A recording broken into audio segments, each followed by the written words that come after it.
Hey, what's up, everybody? Good evening. This is Big Daddy Cool, Steve, for Unpopular Reviews. We're about to start the show in just a second, but I just want to make sure that all of you are in the right spot today.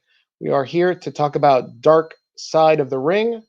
Very, very emotional episode featuring Owen Hart, Martha Hart, and talking about the death of Owen Hart. So we're here to recap all of that and talk about everything on this edition of Unpopular Reviews Dark Side of the Ring. Um, so hang tight and we will get started in a minute.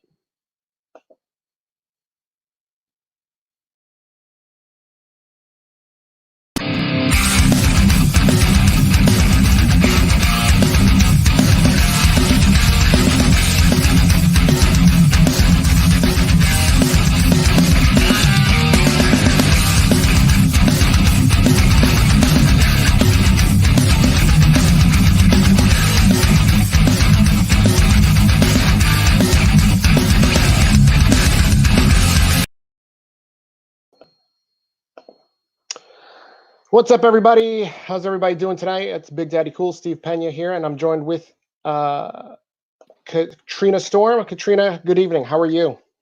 I'm okay. You? I'm doing all right. I can't complain tonight. And we're also joined here tonight by none other than Victor the Mark Rodriguez. Vic, how are Hey, you doing? I'm good. How you doing? I'm Ooh, I doing like this all right. background. You Okay. like that, right? We got some new digs around here. Hold on a second. Let me Okay. just jazz it up. There we go. Look at that. Now we got all our handles there.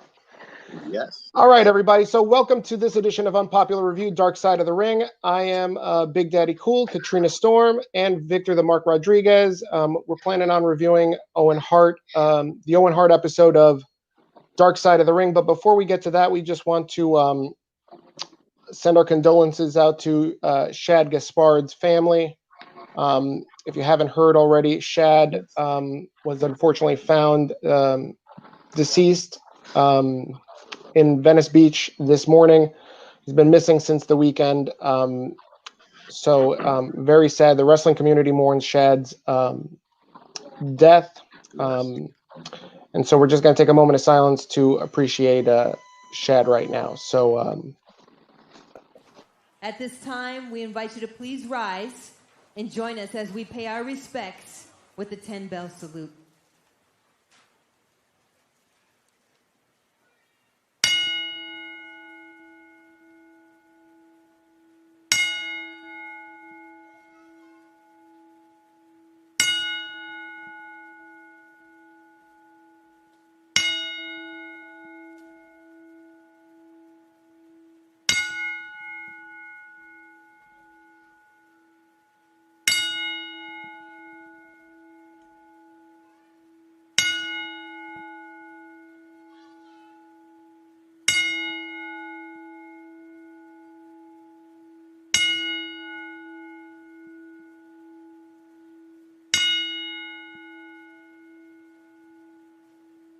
Thank you.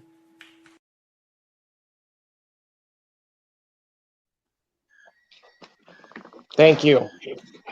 I just want to shout out Vic for setting that up. Vic, nice job with that. And Yeah, thoughts and prayers to Shad's family. I was a big fan of Crime Time. I actually the shirt that I'm wearing is a shirt that I purchased from them at WrestleCon last year. Because they were known as Team Sexy as Fuck with the same name, Crime Time, just respelled. So yeah. So for the last time, get that money. I don't know if y'all can see it, but yeah, it says it in the back. Get that money. Yeah. Yeah, money. Yeah, Yes, yeah. Absolutely. Shad will be missed. yes, he will. So before we get started talking about this, there's a lot to talk about. We're probably going to take a full 90 minutes to review all of this and talk about the feedback, the fallout, all of this. But before we get started, please make sure, guys, to like, love, and share this on your Facebook feeds. We are on Popular Reviews. We do reviews of all things wrestling and pop culture. If you're new, welcome. If you're not new, thanks for coming back, and I hope you enjoyed tonight's show. You can find us on Facebook at Unpopular Review, Instagram, YouTube, Twitter. And if you find us on YouTube, please make sure you hit that subscribe button so that way you get notified of all the good videos and content that we have to provide to you, the wrestling and entertainment fans out there watching us. So, guys, last night we had the Dark Side of the Ring episode of Owen Hart, much anticipated episode. 1 hour can be a long time, but it also can be a very short time, and they covered a lot in this hour. In today's episode, we're going to discuss the episode itself. I want to talk a little bit about what Martha Hart had to say on Chris Jericho's Talk is Jericho podcast. And then I wanted to talk about some of the feedback. There's been a lot of controversy about the episode last night. And so we plan to get on all of this. So without any further ado, we're going to just jump right into it, if that's all right with everybody. Yes. All right, excellent. So the episode starts out giving you Owen's history, right? You know, we all know that Owen is from a very, very famous background, the Hart family dynasty of wrestling. They introduce you to his history of wrestling. Chris Jericho is one of the many cameos in this episode. He narrates the episode and shows up, and speaks how heavily he was influenced by Owen Hart. In fact, he drew a picture as a child with him and Owen Hart as the I think Stampede Tag Champions. I thought it was very endearing that he did that. And so then after that, it goes to his relationship with Martha. Martha is not only the surviving wife of Owen Hart, but she's also now a doctor and a mother of two. We're going to get into those, the kids in a minute, because we meet them as well. They met in high school, and then they show a video of Owen with the kids. This is one of the very first times in the episode. There's a couple times where I got emotional, and me having my own kids, I ended up getting emotional. You see Owen playing with his son Oj, and his daughter Athena.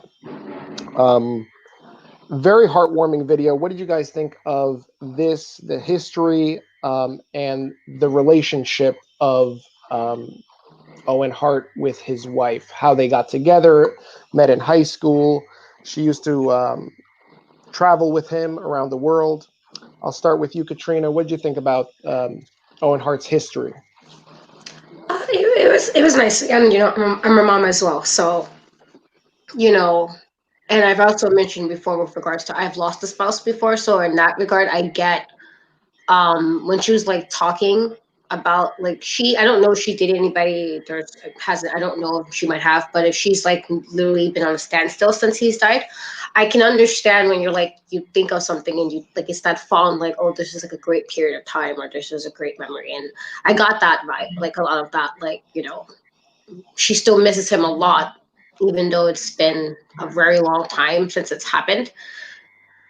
You can tell she still misses him a lot, and at times it seemed like she was talking as if he was still around, and I think she had to catch herself, like, well, he's gone, that type of vibe. So that was nice. It was nice seeing him with the kids. And in regards to the podcast, when she was mentioning about traveling and stuff, and how they met at 15. That's like, I'm like a romantic at heart. So the whole like, oh, you was with the person you like gonna be with forever type, like 15, most kids at 15 don't know shit about life.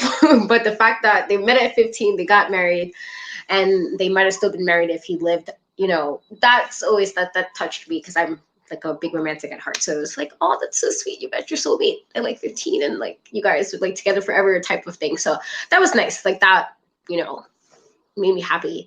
But it was also just like I definitely understood like that whole like this sucks, because like I doubt you thought this was the way, like in this To Death Do You Part, I doubt this was not the death you probably was expecting. It was probably like old age or something, not like this. So Absolutely. Vic? Well, I remember when it happened, and I remember that whole time. I remember when they televised the funeral. I remember how heartbroken she was. And one thing that I do see is that basically, like, the Katrina said it perfectly. Like, you can see how much she still loved him. And but the one thing that I do appreciate is what she did with it.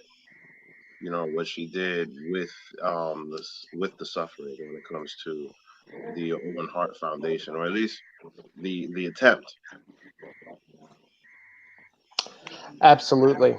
And we'll get to the incident that occurs, right? That causes his untimely demise and the funeral and all that in just a second.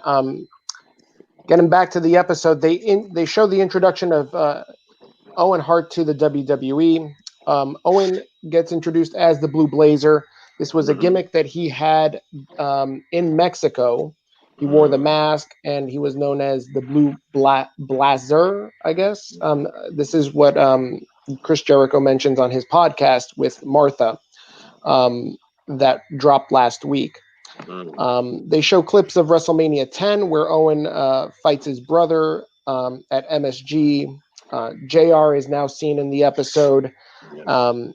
and he's quoted as, "They stole the show that night. Well, they Brett certainly put did. Brett put Owen over." Um, Certainly did. Yep. Which is definitely, which was a very unique thing, because WrestleMania 10 ended with Brett winning the Winged Eagle, and Owen Hart beating him earlier that night. So the setup was for Owen Hart to become the mega heel, and for him to possibly fight Brad for the belt and all of that in the future. So the way they were building him at the time was awesome. And honestly, like, in WrestleMania 10, that match stole the show. And then the match, and mind you, the match a month after that, the steel cage match, even better. absolutely, absolutely.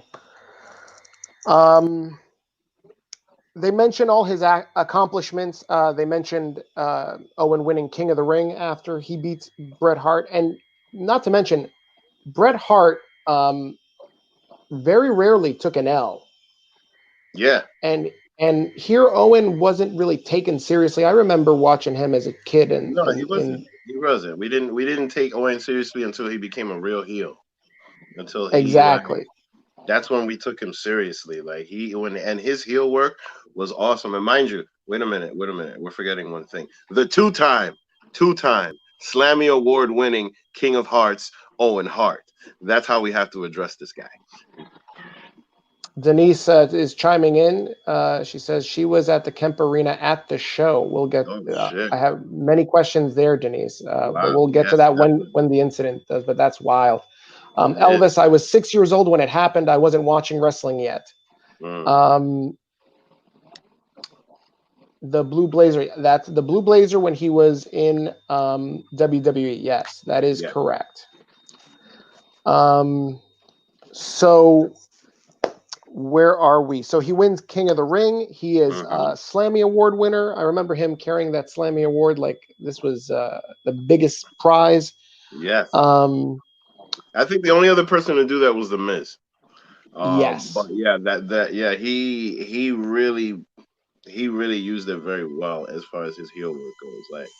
Like I think that Owen Hart is synonymous with the slammy yes, work. he is. Like I remember him. Like I've got a vivid vision of him. Like always taking this thing around. Like it was like he Yes, won an Oscar, and everybody was like, yes. "Yo, my man! Like it's a Okay, Slammy." like yeah, exactly. And mind you, he had it with the tag team championships, walking out into the ring with the slam. Yeah, He's like, yes. Like it was like yeah, a serious thing for him, and I like that gimmick. Like that's one of the few things like in my early in my childhood where I remember Owen Hart like with this thing going around like making it serious. And I want to say for a good while he brought legitimacy to the Slammies because like as a kid like I was yeah, like, yo, I wanted to watch this thing. yeah, Nowadays nobody definitely. cares. This thing's I not don't even think a they do thing. them anymore, do they? I think like it's a throwaway on a Raw episode now. Anybody in the No, because chat, if now, like, anybody can freshen me up on it, but I think it's a throwaway. no, because I notice how now at the end of the year they have these things where they give them these the bells, like these golden bells instead of a Yes. sign. You know, so like, but anyway. So,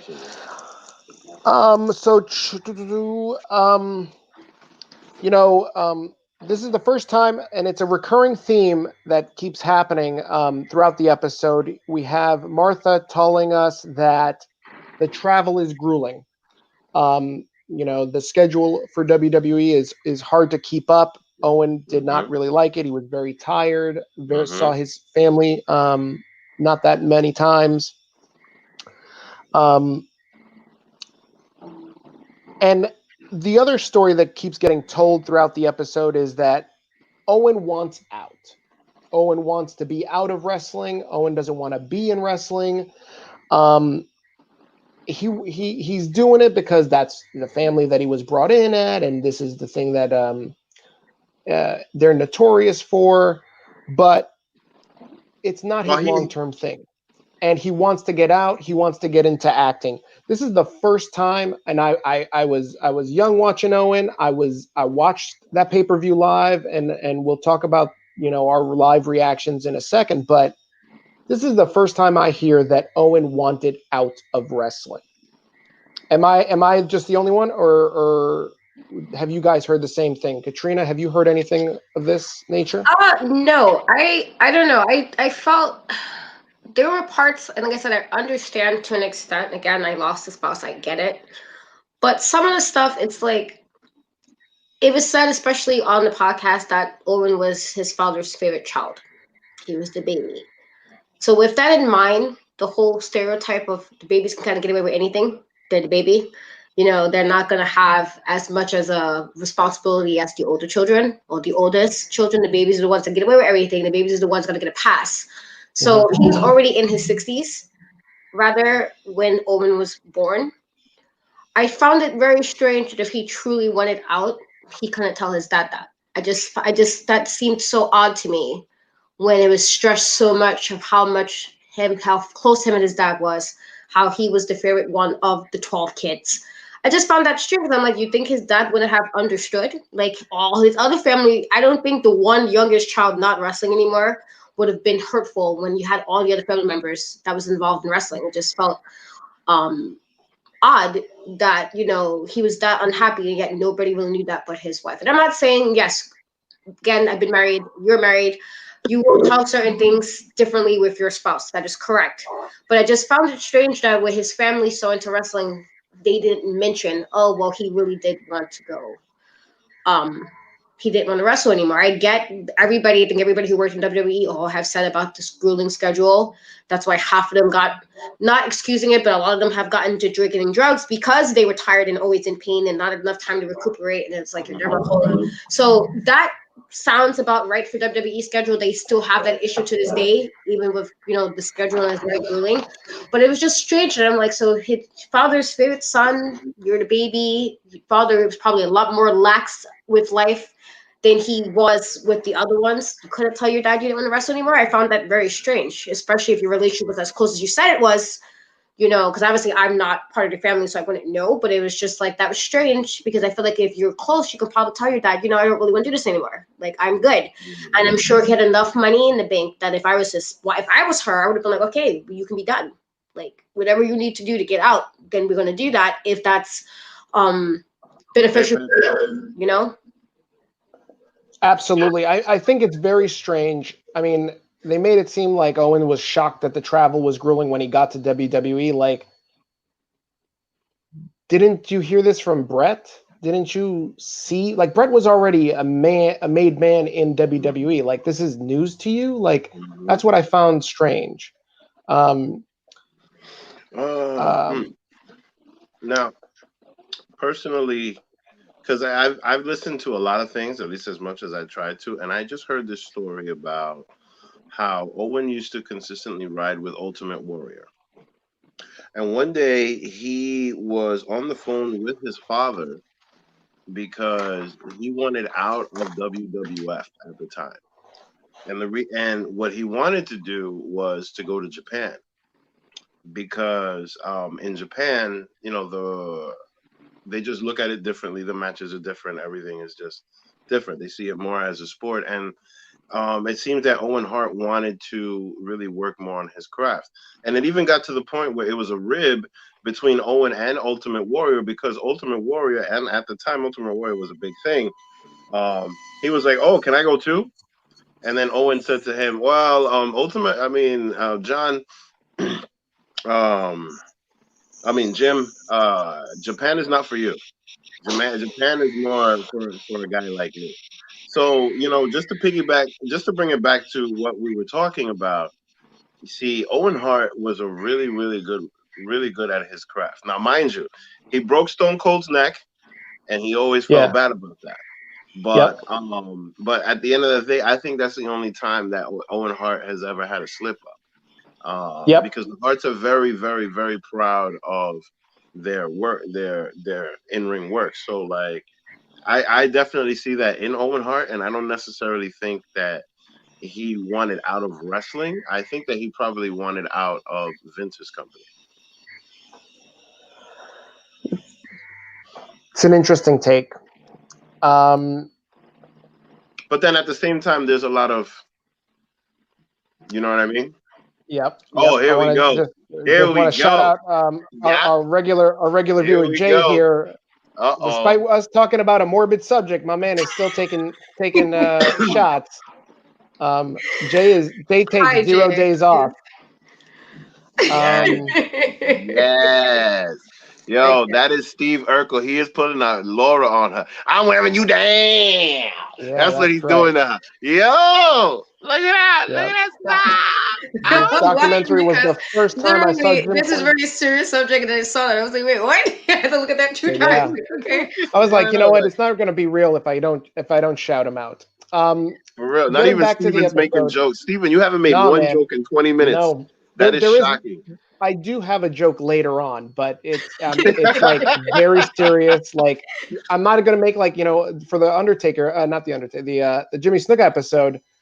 I made that Undertaker joke saying, "Oh, he showed up as a cameo," but really it was the real Undertaker. That's not the type of joke I'm going to make today. Okay, yeah, I understand. Too far. You don't want to say shit like that. No. I'm trying to be like serious today. So I'm even skipping back some of the oddball comments. I'm skipping through them. So okay. All right. So getting back to the episode, they start talking about the Montreal screw job, right? It was, to just recap what happened there. It is the incident that Bret Hart was screwed out of the WWE Championship in Montreal because he wanted to job it out to Shawn on Monday Night Raw. Vince didn't want him to do the job on Monday night because he thought he was going to show up on Nitro. So Bret refused to drop that title. Vince gave him multiple chances. He said, still not going to do it. And so Vince pulled the trigger and screwed the finish. They asked, Martha is now seen, and she says that Owen wanted to leave. Even on Talk is Jericho, she mentions that at this point in time, this was an incident that Owen just lost his love for the sport, especially with the way that WWE was doing business right at this time. This is pretty much one of the times where the Mr. McMahon character starts, and pretty much the start of the Attitude Era, right? So Owen asked for his release, and WWE said, no, we're not releasing you. Contracts just became a thing because everybody started showing up on WCW. So they locked Owen in, and he had, I would think it was 4 or 5 years still left on this contract. So he couldn't go, and he asked for his release. And much like today, or a little bit different than today, now you ask for your release, you're going to get it. But a year ago, you asked for your release and you don't get it.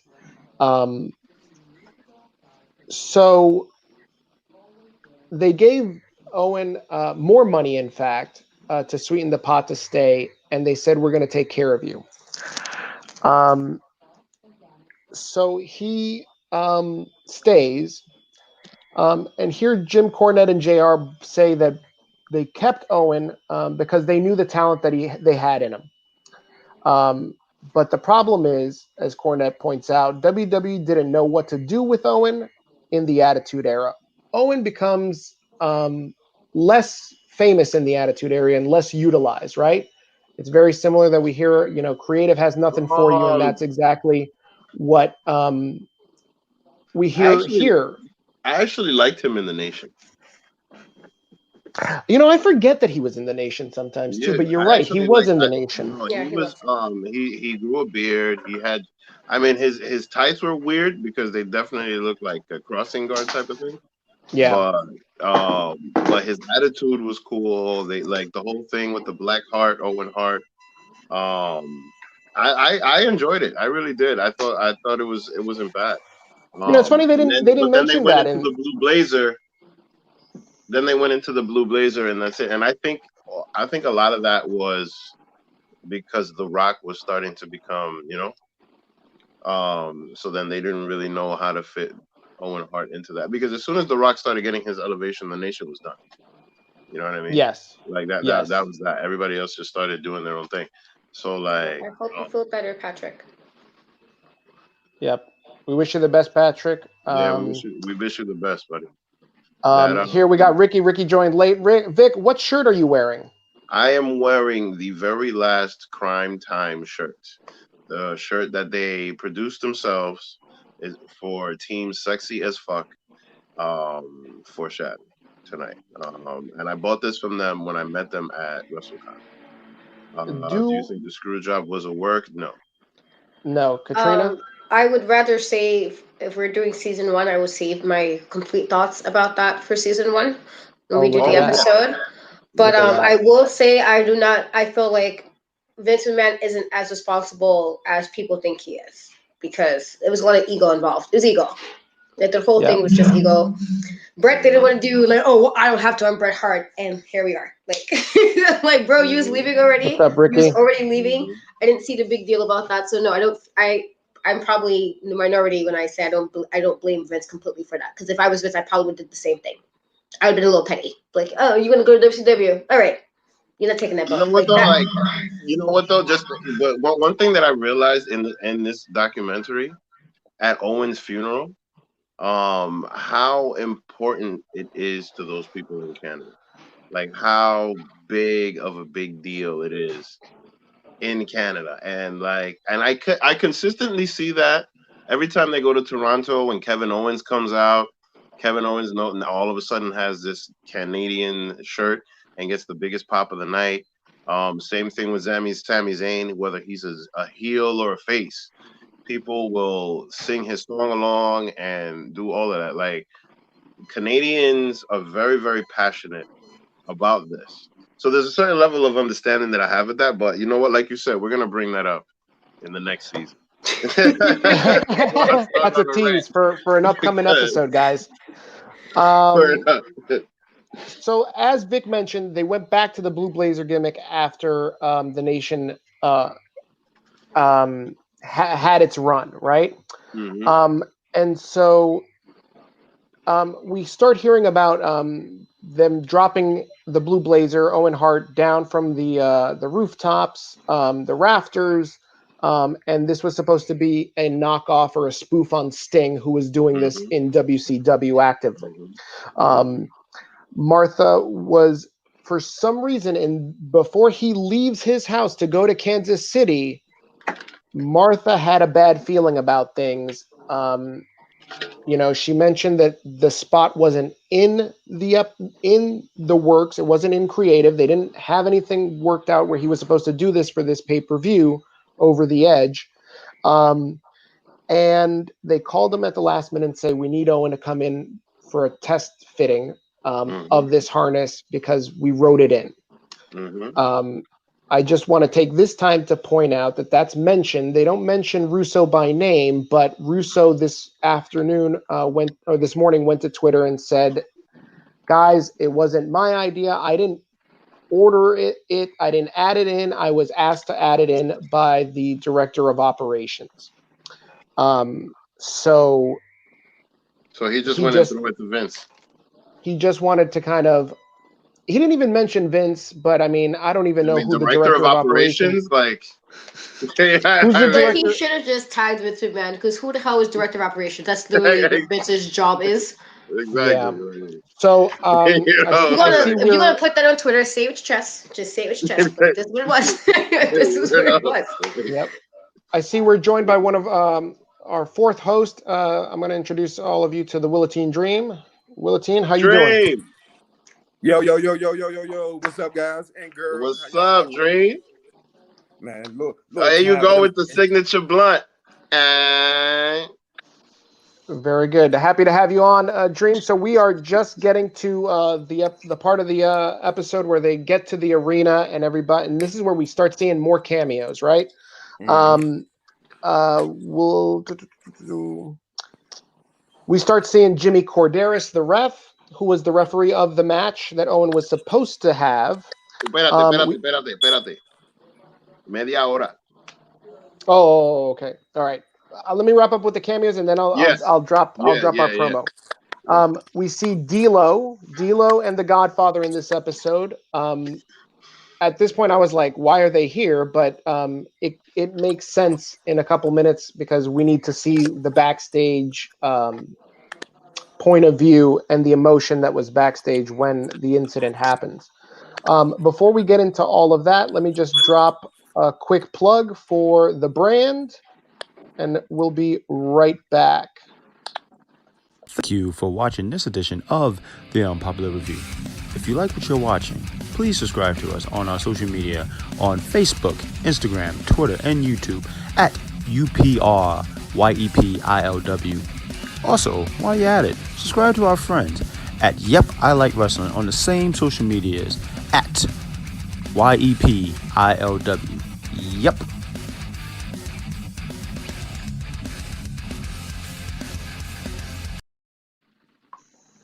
Very good. All right. Welcome, everybody. Let's just reset. You're watching Unpopular Reviews, powered by... we're not powered by Yep I Like Wrestling tonight, but shout out to Yep I Like Wrestling. They are our partners in all of this. I am Big Daddy Cool, Steve Pena. This is Katrina Storm. We have the Willatine Dream and Victor the Mark Rodriguez. We are covering Owen Hart, the Owen Hart episode of Dark Side of the Ring. Hey. The two-time Slammy Award-winning King of Hearts, Owen Hart. That's right. That's how you gotta call it. I don't know if I'm going to remember all that, GoPro, but at least you're here to back me up. I got you. So JR is seen now. Again, Owen is now. Everybody's at the arena. This is the day of the pay-per-view, Over the Edge. Hold on, hey, Big Daddy Cool. I hate to interrupt. Did I hear this correctly? Did somebody say they was in the arena? That's in the audience or something? Said they was in the audience. That's right. So Denise says that she was there. I'll ask her a question right when we get to describing the incident because I'm really interested to hear what she has to say about that. Cool. There's a lot of beef between Russo and Cornette. We're going to get to that. Denise wants to say, hey, what's up? As usual. The catwalk is scary. Oh, that's right. I got to upload a picture of this catwalk. They actually showed that, and I took a picture of it. Vic, are you and Steven Hispanic? Yes. Vic is Dominican, and I'm Colombian. Vince says the show must go on. We're gonna talk about that too. That's very controversial, Denise. The show must go on. This show must go on. So we're gonna continue going through this whole thing. JR saw Owen backstage, and he saw him very nervous. Mm-hmm. He was not. He was not down with this thing, so he wasn't interested in kind of doing this, but he ended up doing it. D'Lo remembers seeing Owen backstage, again, very nervous. Corderas was in the ring, and they were playing a Blue Blazer promo as they were setting Owen up. Owen was supposed to go up to this catwalk that's approximately, I guess, 8 stories up at the top of the Kemper Arena. And as Corderis is in the ring, he's sweeping up with his leg stuff. He's saying he's holding on to the top rope, and then all of a sudden, JR. Before I get to that, JR is at the announce booth with Lawler, and apparently Lawler at this point in time gives him a nudge. And he sees JR looks up in time to see Owen falling down. He falls down and I believe hits one of the turnbuckles.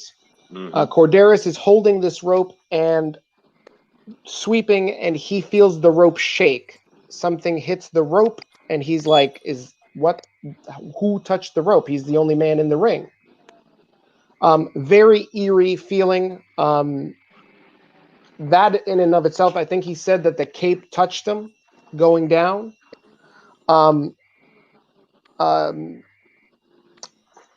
Let me see. Jericho at this point in time is seen on the episode, and he's talking about how he was home watching, and he was shocked that JR and King announced that a terrible accident has occurred. Yep. And pretty much at this point in time, the show stops. So I will stop here, and all of us, where were we when this happened? I'll start with you, Katrina, and go around the horn with next to Vic, and then after that, Willie. Katrina, where were you when this occurred? So I was home. This was 99, so I was going on 12 that year. I was home. I do remember the camera panning away when I was like, okay, well, this is weird. Like if a match is about to start, why are we not in the ring? So that was like the one thing I really remember. It's just like, okay, what's happening that there's not there? When person's coming down for the entrance, the camera's usually focusing on the wrestler, and they didn't do that this time. Because I wasn't like a really big Owen Hart fan, and I say this, like I like Owen Hart better than Bret Hart. I will tell anybody that. I think Owen Hart, personally, in my opinion, was the better wrestler. I can't say I had the, like it was like it sucked, and at the age I was like, what, like this person died like that. Watching the explanation, for me, that I think I felt worse to watching it now than when it happened, because it's a little different to one thing when you're seeing something as a fan and you don't really know what's happening. You're just like you're at home watching TV. It's like the equivalent of like not saying the magnitude is the same, but like when 9/11 happened, and like I can remember that day very vividly, how we were like, oh, this happened to this person, and where we were at that moment. It's a different impact when you're a lot older to understand. So when the referee was talking about that, like Owen's part of him touched him slightly, that bothered me because I vividly saw that in my head. And I was just like, that's a horrible, horrible thing to have to witness on the job. You watched your friend just like fall to his death, and you like, it was so quick that you didn't even realize it was until you saw the body, but you knew you felt it. To hear JR say he saw his body, or to hear that they were saying he was pretty much telling people to look out on his way to his death. I think that's what it was like. Even knowing you were going to die and you knew you were going to die, you were still worried about somebody else's safety, and that bothered me. The fact that they were showing the clip of the King when he came back to sit next to JR, and you can tell it was bothering him. He was really talking. He was no longer talking like he was before. And then when he was like, oh, on the microphone, 10, 9, 8, you got to go. And I probably would have lost my job that day if that was me. There's no way I could have watched that happen and I could have did my job. I would have left, and I probably would have got fired, because to watch somebody's, like I said, I can't imagine, like, of course, if you're in the arena, if you're not that close to the ring, you might not have actually seen what happened if you wasn't directly, like, right in the front to see it without seeing it on the screen or something. But the people who saw that and heard him trying to save people from getting hurt, why he knew this was it, it hit a lot differently watching the episode than it did when it happened for me. Because I was like, I'm a lot older and I get it. And I would have lost my job. Personally. Absolutely. So I wasn't really like, it didn't, I mean, I was sad, but it wasn't like, I felt like I was a lot more upset about the whole Chris Benoit situation. probably because it was like a wife and kid involved. That bothered me a lot more than Owen Hart stuff did. But listening to that was just, I didn't like that. I was like, no, there's no way I would be doing this show. Vince, you're gonna have to fire me. Like, there's no way I could have been acting like nothing happened. And then the fact that they had him with the mask on, like he was going with a mask on, and I'm like, y'all already established he probably died in the ring. Why is they even like what was you guys trying to cover? Or rather, what was you guys trying to portray to everybody else? Like he was just sick? They implied he died in the ring already. Why are you taking him out with a mask on his face? Like he's not dead. Like he was like, oh, he had a chance, because that's the way it was portrayed, as if he had a chance. And then the promo, was it Jeff Jarrett who did the promo? The fact that the promo wasn't even done, it was like they wasn't even aware of what, like they were aware, but they wasn't aware of what's happening, because he was like, I hope you feel better, buddy. And I'm like, no, like he was already dead. Why did you not tell them this? Like, that bothered me. I would have lost my job. I'm not performing. I'm not announcing. I'm not refereeing. You're gonna have to fire me, because that was too much to have to act like it was just like somebody like broke a leg and like, oh, you can get surgery and it's fine. You know, that man lost his life in a horrible way. Like, absolutely. I don't know, but yeah. Absolutely. Where were you, Vic, when this occurred? You mentioned this a little bit earlier. What were your feelings? Well, I was watching the pay-per-view, and I remember at the time, I was having an argument with my father that night, because I was really, really upset, because I was 16 at the time. I was a sophomore in high school, because I remember going to school the next day, and that was the talk on the bus. So I remember having an argument with my father because he thought it was a work, and I was trying to explain to him that they wouldn't be just showing the crowd, or this guy wouldn't be that serious if this was a work. Your dad thought it was fake. Yeah, he was just on the whole fake train. And I'm just trying to explain to him, like, look, this has just really happened. And he's just like, oh, no, on the fake train. So, like, you know, that was happening. But then the next day, and mind you, this has been the debate for the last 20 years. A lot of us were just saying, like, damn, should they have continued the show? But then at the same time, everybody was like, I didn't stop watching, but should they have continued the show? You know what I mean? Because point. Like, and then the thing is just that, like, all right, because to be honest with you, like, Vince McMahon came out that night, and I think he fought Shane McMahon. And I remember seeing Vince come out with all of his shit, and I was just like, I was thinking to myself, like, yo, how can you, when it just happened, how the fuck can you really go out there and continue this match? I mean, at the same time, I get it. You have an arena full of people, and mind you, none of the people left. I mean, that's hard to say. That's hard to say, but from watching the show, you could still see that there was a lot of people in there. You know what I mean? Actually, Denise, you were there.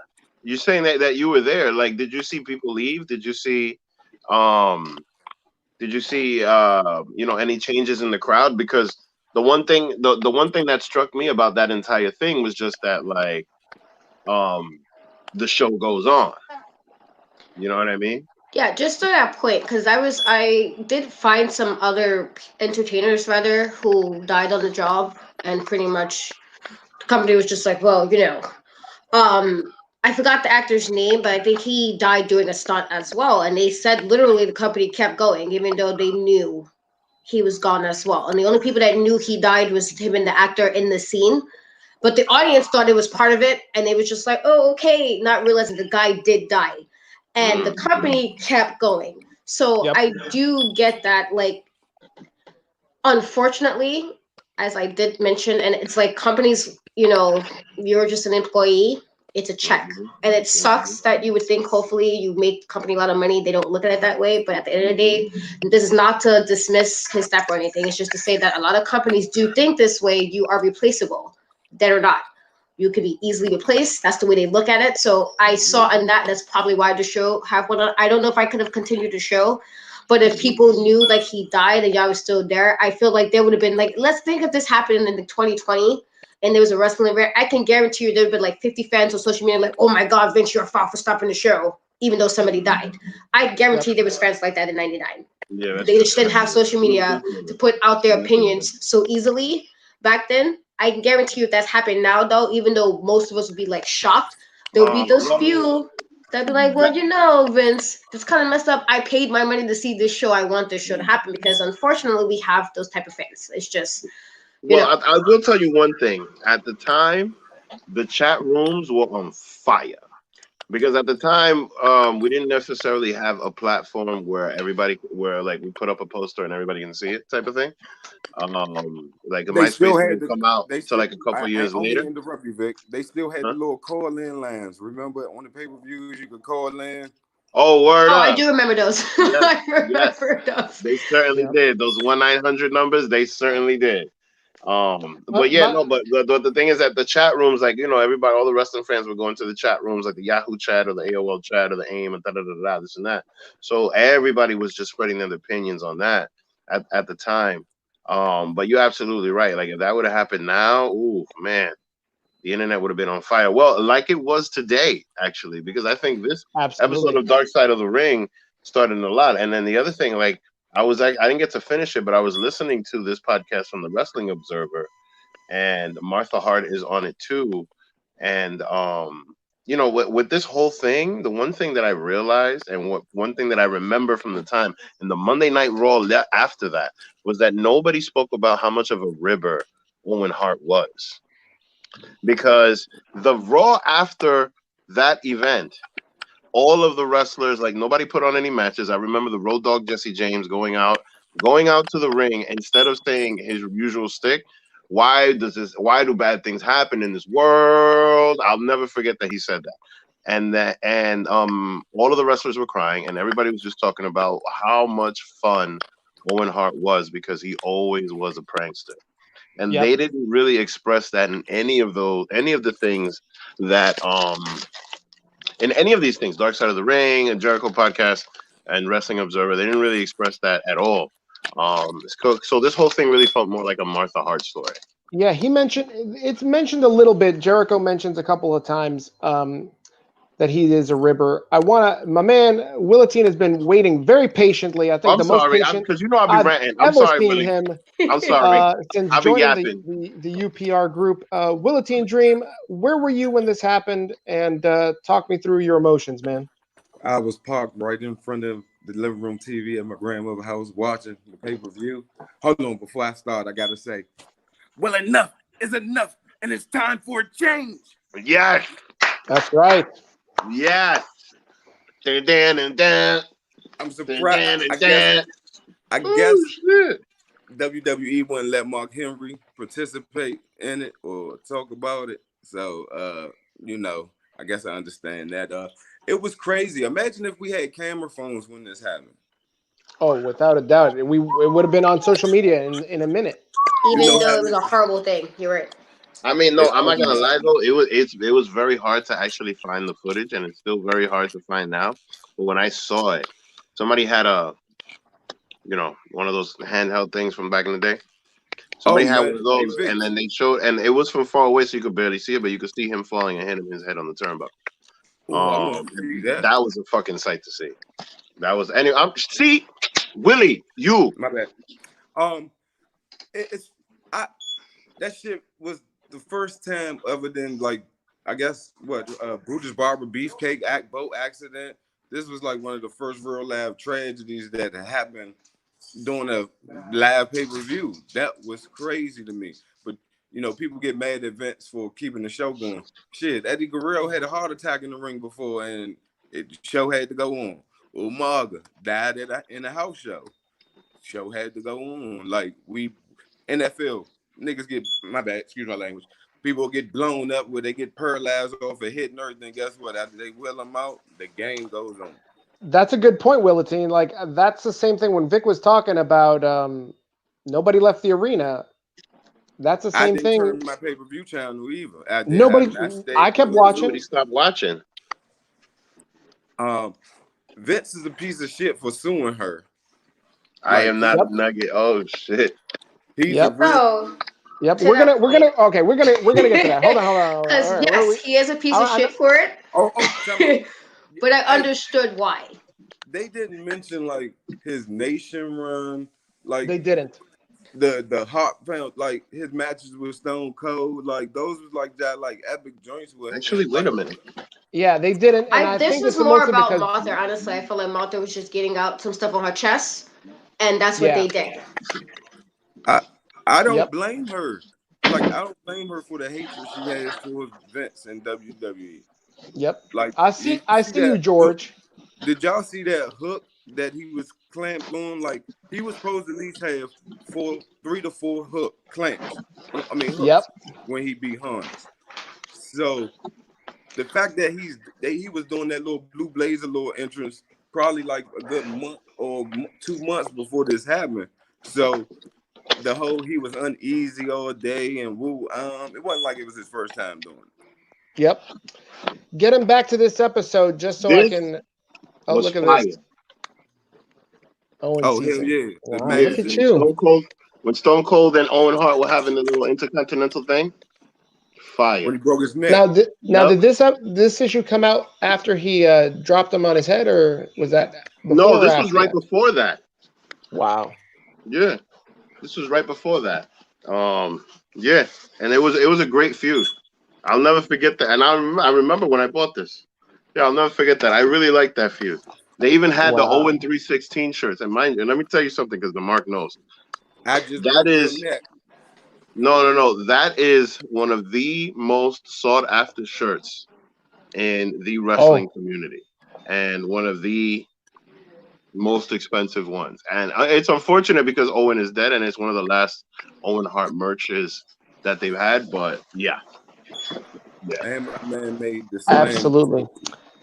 Let me. Yeah, my man wrote a paragraph here. we got a lot of paragraphs tonight. We got a lot of paragraphs tonight, but we got to keep moving. This I'm only on page 3 of what is this 7 pages of notes. So we got to keep the Diablo. train Holy moving. shit. Okay. Um, so just to we kind of ran through a bunch of stuff. Everybody dropped some stuff from this, so I'll kind of go through it real quick. But Lawler, after the incident happens, Lawler runs to the back because, again, like Katrina said, the announce team's not getting any information. He's injured. He gets taken out on a stretcher. And then, so Lawler doesn't know what's going on, but he runs to the back. You will see them panning around the arena, nothing in the ring, and then you got this Jeff Jarrett promo, and Jeff Jarrett is beside himself, and he breaks character, and he's like, "Brett, we're praying for you, buddy." The show kind of goes on. You get reactions from D'Lo, the Godfather, and Cornette, just devastated about what happened, and they were just praying for the best, and fearing for the worst. He Lawler was supposed to says be to the fighting with guys the in the back, Godfather that night, right? For the Intercontinental Championship. Yep. Lawler says to the guys in the back, "I think Owen's dead." At this point, as Katrina mentioned, and this is one of the more controversial parts of the episode. This got Kevin Dunn a lot of heat on social media today. JR says, "I thought we didn't have any information at the announce booth.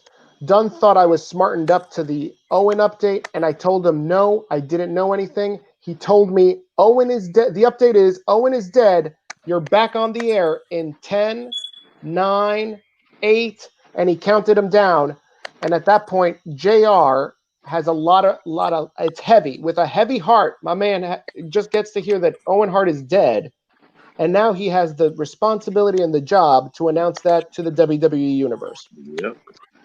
They show the clip of JR saying, "It's my unfortunate," he pauses, and you can see that this is heavy. "It is my unfortunate responsibility to let everyone know that Owen has died." When I watch this live, the span of when the incident happens to when JR makes this announcement, it seemed like 30 or 40 minutes. Yeah. I can't really recall to you right now if that is exactly the amount of Not even time. an hour. Yeah. But it seemed, and for me, like watching it, the show stopped. I can't tell you what match. I can't even tell you who he was fighting. You guys just mentioned it was the Godfather for the IC title. I can't even mention that to you. If there was a pop quiz about what's the main event of Over the Edge, I can't tell you that either because the show stops. But as all of you mentioned, I kept watching. I remember I was in my bedroom in my parents' house watching this with friends, and just as the air got sucked out of the arena, the air got sucked out of that room. We were having a good time, and shit got real serious real quick. Owen's last words were "look out," as Katrina mentioned. We get Martha's point of view. Martha gets a call from who she thinks is Owen Hart. But it's really Vince McMahon calling her to tell her that something happened to Owen. It's not really revealed at this point in time if Vince calls with the knowledge that Owen is dead and just doesn't tell Martha, or it's before anyone knows that he's dead and something bad has happened. But it's, to me, as I'm watching this, it's implied that, you know, the way that it's all broken down, like the incident happens, they announce that he's dead. It's implied that Vince at this time knows that Owen's dead, just didn't tell Martha at this time. It is, in fact, the doctor that tells Martha on the phone that Owen has passed away, and obviously Martha is very emotional. At this point in time, they show a clip of Oj. At this time, Oj is 7 years old. Athena, his daughter, is 3 years old. And in probably one of, again, this is probably the second most emotional part of, for me at least, the second most emotional part of the episode is they show young 7-year-old Oj holding the tag team titles, and you hear Owen in the background saying, "Little buddy, do you know what this is?" And he's like, "Yes, Daddy, this is your title. This is your championship belt." Like, that hit me in the feels. Guys, how did you feel about everything up to this? And the call. Excuse me 1 second. Go ahead, Katrina. So for me, the call was a little sketchy, and I'm saying it only because I felt if you felt the need to call Martha, and it seemed like I can't hear. You can't hear it?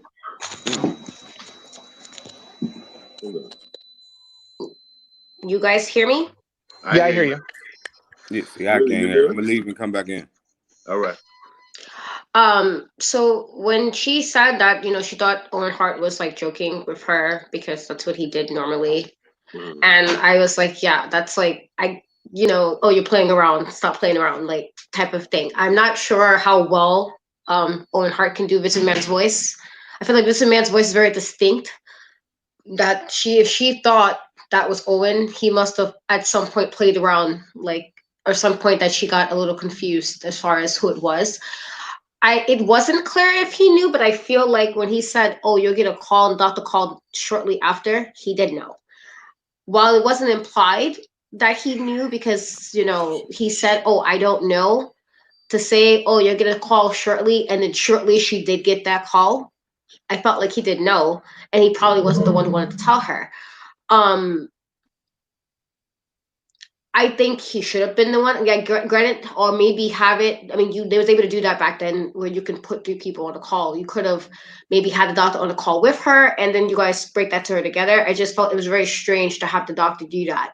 When normally, if a doctor calls for that type of information, is if you're in person at the hospital, the doctor will be the one to tell you, not through a phone call. I found that very strange. If this happened in WWE's, you know, at any event, that's something Vince should have done. I thought that was strange. As far as his kids, it's never easy to tell a child, "Oh, well, your parents gone." I'm assuming, and I would say more so Oj did than Athena because of age, just a 4-year age difference. He will probably remember it a lot differently than his sister would, because you're not gonna, no matter what people, you're not gonna really remember that at that age. That's just not how that happens. Like, again, spouse, my oldest daughter was 4 when he died. She barely remembers, even though I can say certain things and have pictures and everything, she doesn't herself, she can barely remember certain things because of her age at the time. So I don't know if his daughter would remember it as well as his son would. But even some of the things the son was saying, I was like, you really remember that to that extent at 7? I found that okay. Like, is this because you remembered it, or is it because your mom is still so attached to everything that happened? And that can, that type of thing can change how people look at things or how people remember things. That can happen. So I just, it was a little odd that, to the extent where he was like, I remember. I was like, you might remember certain things, yes, of course, because it's your dad. But then other things, like, you were 7. Like, I don't know. It was sad that they decided to play that clip at that time. I guess Dark Side of the Ring is good for, they was just like, let's pull some straight, get those tears going. Yep. We're gonna put this clip at this moment. That Yep. was very sad. I didn't need to see that. Like, not that I didn't want to see it, it just was kind of hard to see that after, like, oh, he's dead. But let's show some clips with him and his kids. Like, that was just like, really, guys, you couldn't do that like maybe a little bit before or after. Like, it was too close to me. So that, it was sad, but I don't know. I feel like Vince knew something at the time he called her. I felt that's why it was just like that. Oh, I don't know. Like, yeah, you did. Like I said, it was obvious to what people were saying. He was dead when he hit that ring. He was already dead. Like, he was blue on the way back. He was gone. Vince McMahon had to have known that before he made that phone call. Yep. I guess he felt like, let's put it on the doctor to tell her. And I didn't really like that. So. And before we get to Vic and Willatine about this question, the one thing that I failed to mention this is throughout this entire episode, him doing that shit was cowardly. Back then, the doctors could give, I guess, death notice over the phone, especially if you were out of country or out of the state or out of the city or whatever. Yeah. His kids, now, it's things that I remember at 7. Sometimes it could be a birthday party, and I can remember everything down to what I wore, what I got that year, all that. So depending on certain things, on being how I guess not even monumental, just something about the way the reason why he remembered it, because those memories are significant. Yep. So yeah. His mother did have some input on certain little things, like, oh, my dad, what did he say? Hold on, what did he say? He remembers some about his dad some shit. I forgot, not wanting the doors or something, but you wasn't around when your dad had that conversation. Yeah, that's what it was that I didn't like. I felt like I got, like, even when his daughter, Athena, was saying, like, she hates wrestling because it took her dad. And in respect, like, of course, you're going to blame that because your dad did that, but his whole family did. So can you, like, it's like that situation is before there was you, Athena, he had 11 other siblings that was doing this. He had a dad that was doing this. They had spouses with those siblings who was all in the wrestling business at some capacity. So it's only right to, like, it wasn't like Owen was the one person who's like, everybody else was like, no, wrestling's terrible. And Owen was the one person like, black sheep, I'm going to wrestle anyway. And then he died. And like I said, I understand from a perspective as like a child, like, oh, I lost my dad. But I definitely felt like a lot of that was their mother. And that's what I mean. Is like, because there's certain things I remember very well too. And other things I might have to like think a little harder. Like, well, did that happen? But it just, like, some things he said, I was like, there's no way you remember that when you wasn't even there when she got the call. They said that. Like, he wasn't even there. So I'm like, how could you have known this if he wasn't there? It was Katrina, he did. Shortly after this part, it was mentioned that he was in the basement, right? It was like your mom's crying. Yeah, like it wasn't like you was like directly right there when she got that call and you can see the conversation. You had to be told. So it was just like certain things. I was like, but did that, like, is that like something that actually happened or something, was considered a false memory? He did say that he saw his mom like devastated as he walked in through the house. Like, and this is pretty much what wraps up like the incident of everything that ended up happening. Like I was trying to say before, you don't get WWE's perspective at all in this entire thing. You get through the eyes of spectators that were in the back, but there is no Vince McMahon on this episode. There is no Bruce Pritchard. Shit, I can't hear you, Steve. The closest thing to Vince McMahon, not the WWE point of view that you get of this incident is on Bruce Pritchard's podcast, where they go through what happened during this incident. That's the closest thing that you get from WWE, but that's about it. So after the incident, we're about to roll into there.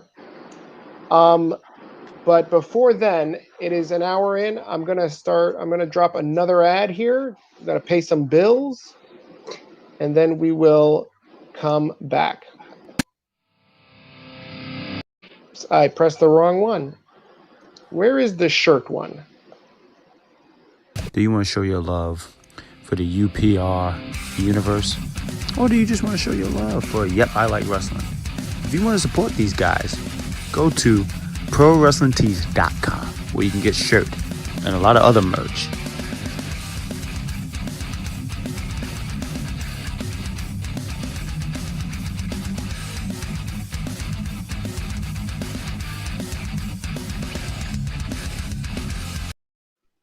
You get shirt and a lot of other merch at ProWrestlingTees.com. And we're going to get another ProWrestlingTees.com plug later on, but at the expense, or not the expense, but thanks to Martha Hart and the Owen Hart Foundation in a little bit. But so we talk about now it being after the incident, right? Martha remembers seeing Owen's funeral, and she remembers seeing him for the first time, and it was very devastating. Him in the casket. All the wrestlers that were earlier on in the episode, they remember all the fans standing by the side of the roads in Calgary, like, you know, a head of state passed away. Very emotional, and the Hart family means a lot to Canada. Martha, they play a clip of Martha at the funeral, and she is heard saying, "I'm not bitter, but there will be a day of reckoning." And this is where the story changes to Martha believes that there was some sort of wrongdoing here. There was severe negligence on the part of WWE. And this rigging crew that was in charge of the stunt. Martha and the family go to the Kemper Arena in Kansas City, and they see the arena, and they go to the catwalk. They go to the catwalk, and what do they see? They see this. Let me just lock everything.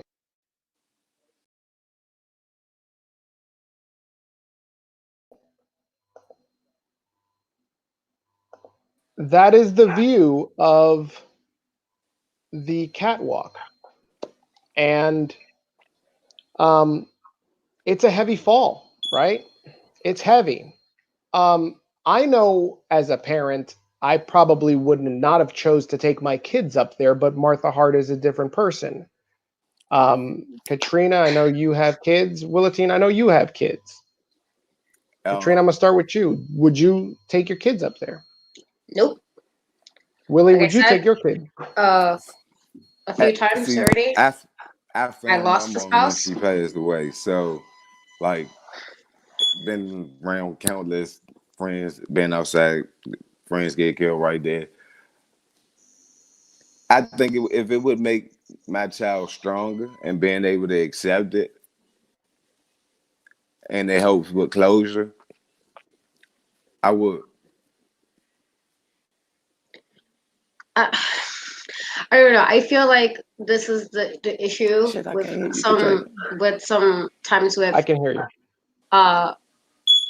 well, again, every parent's different, and you do, I guess, what you feel like you need to do for your kid.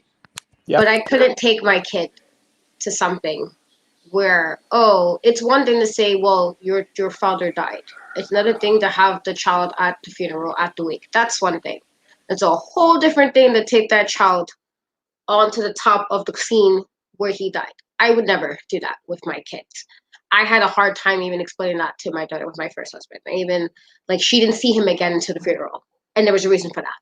And it was just like, that's, you know, I'm already dealing with this. I don't want to have to deal with extra trauma for you too. By let me add some extra images you probably didn't need to see. Yep. That was my issue with that.